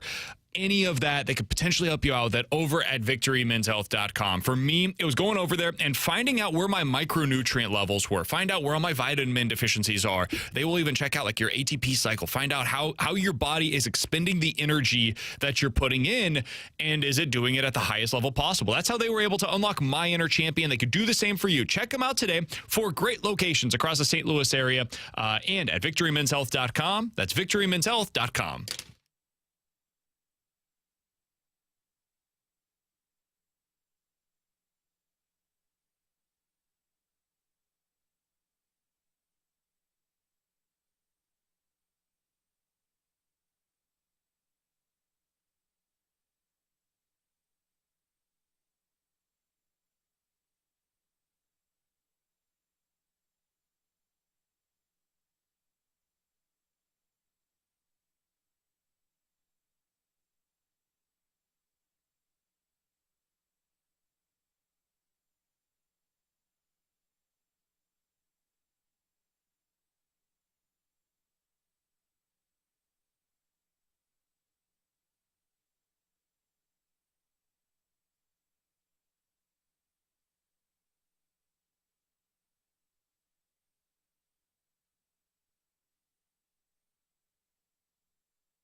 Terry Hendrickson here at the Sports Center Update, brought to you by Saliga Heating and Cooling. The Blues open up their season today as they visit the Seattle Kraken. And here bringing coverage here on your home of the Blues, 101 ESPN at 2:30 with Alex Ferrario, then puck drop at 3:30 with the voice of the Blues, Chris Kerber. The Sports Center Update is brought to you by Saliga Heating and Cooling, an independent American Standard heating and air conditioning dealer.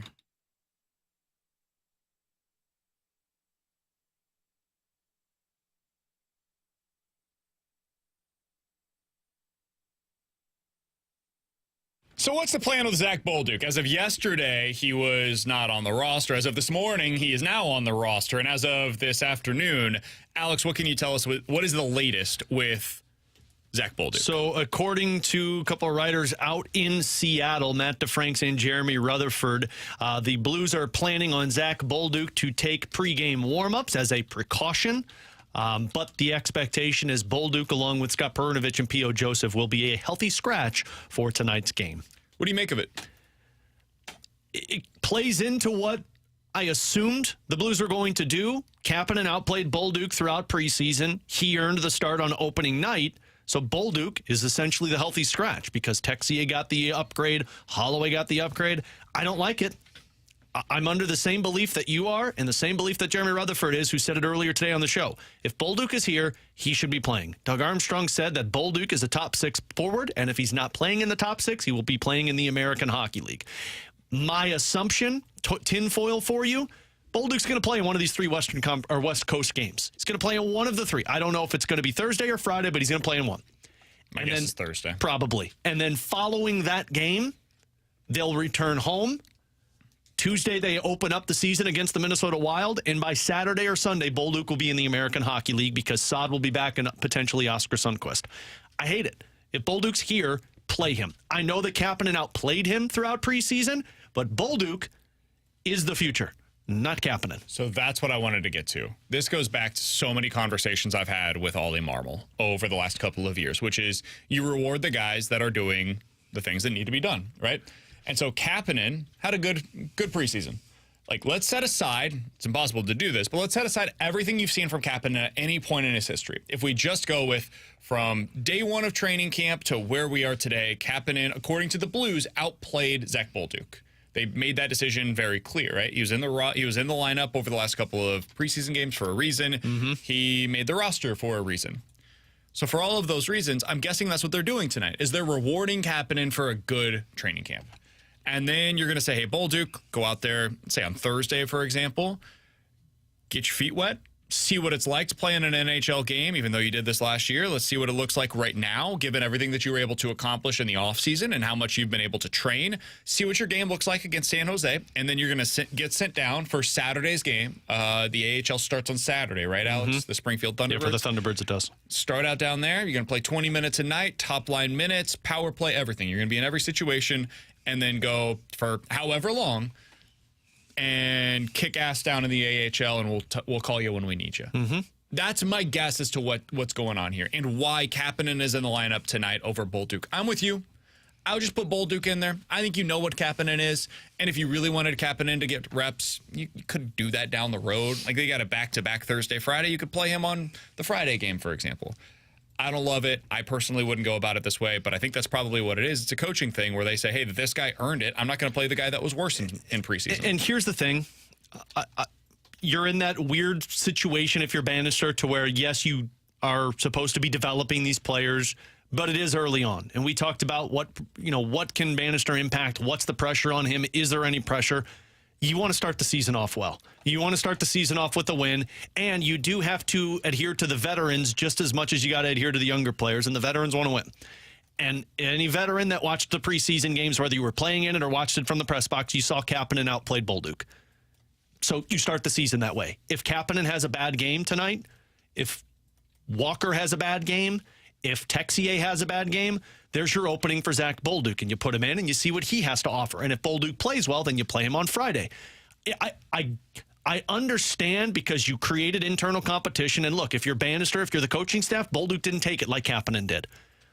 But I still would go with Bolduc if he's here because it doesn't benefit you to have him up in the press box. You at least got to see how he performs. Now, if he plays in 2 of these 3 road games, I'm going to be fine with it because you got 2 out of the 3. If you don't play in any of them or play in just 1, that's a problem. So it is worth noting because Bolduc is going to be skating pregame as a precautionary. Bannister did tell Luke Korak of NHL.com a few days ago that Booch didn't skate in practice because of lower body tenderness. So we'll see if maybe there's something that's lingering there. My guess is, again, it's totally precautionary. My assumption would be, and that's all it is just an assumption, he'll be fine tonight and he'll go in the game and you'll see Bolduc go back up to the press box afterwards. But that is something worth monitoring. Yeah. And it is my biggest fear about Buchnevich playing center is the possibility of him getting banged up over time. This is a guy that has dealt with some injuries in his time with the Blues. So it's definitely something to consider as well when it comes to what the future holds for Buch and where he's going to be playing long-term as well. Yeah. For Alex Ferrario and Tanner Hendrickson, I'm Brandon Kiley. We'll finish things up coming up next with the BK and Ferrario Rewind here on 101 ESPN.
We got a guy on our text line that's real upset. Next punishment for BK should be losing his job. Everything you say on air isn't nice. It's pathetic. You're finally figuring out just how embarrassed you should be, especially for being on the radio. BK 0 for life. How does this guy still have a job? Jeez. If you missed any of today's show, be sure to check it out on the podcast page, 101ESPN.com. The free 101 ESPN app is where you go to find it. It's all presented by Dobbs Tire and Auto Center. Thought we had a great one today. I enjoyed it personally. Do you think that texter confused BK and me? Because that happens a lot. Remember, they thought BK called play-by-play? He's upset that I picked San Jose State. That's where that came from. Are you kidding me? You're 0 for life because you picked San Jose State? I made a mockery of the game, and so therefore, it's on me. I'll defend him there. You do make a mockery of the game when you pick those games. Touché. Jeremy Rutherford was excellent earlier today. We talked to Greg Wyshynski as well. You can check out those interviews again on the podcast page. 101ESPN.com and the free 101 ESPN app is where you go to find it. Alex, the Blues are coming up. Pre-game coverage with you starting at 2:30, so we're a little more than 30 minutes away from that. One of the biggest things, and this will be kind of my final note on the Blues prior to them officially starting their season, is get off to a better start this year. Yeah. You think back to this 2022, you got off to a 3-0 start. That was great, and then immediately lose 8 games in a row, and we knew from there, this is heading in the wrong direction. Eventually, that was when Army talked about, hey, we got to sell. Said, I knew we were probably going to be sellers after that 8-game losing streak because of the valleys that team went through. Last year, 3-4-1 start to the season. You lost 3 out of the 4 games that you played on that West Coast road trip. This is a West Coast road trip for them. 2-1. 2-1 would be a really nice start to the season. You do that on this road trip, feeling good coming back home. Yeah, I think you got to walk out of here with 4 points. You walk out of 4 points, you feel really good about yourself. You've got to start the season off with new faces and with a different mindset of Doug Armstrong believing this team can compete. You can't start that season off with 2 points or even 3 points. I think you have to start off with a positive mindset and then build off of it because you got a homestand with a couple of Central Division teams. You've got to start off with 4 points. Yeah, I'm a little less on that. I think the minimum's 3 points for me. If you go 1-1-1, don't get me wrong, it would be a little bit of a letdown, but long as it is 3 points, I think that's the bare minimum for me for them on this 3-game road trip before they come home. Blues back in action again this afternoon. Blues versus the Kraken. Pregame starting in a little more than 30 minutes. Puck drop right here on your home of the Blues, 101 ESPN today at 3:30. Alex, who's your pick to score goal tonight for the Blues? Dylan Holloway, first goal. Kapanen, he ain't coming out of the lineup. That would be amazing. Get the hell out of That'd be so here. good. I I've got think it's Toropchenko. Those are our picks. We will talk about this game tomorrow at 11 a.m. For Alex and T-Bone, I'm Hate you, BK. T-Bone. Fastlane coming up next for 30 minutes here on BK and Ferrario on 101 ESPN.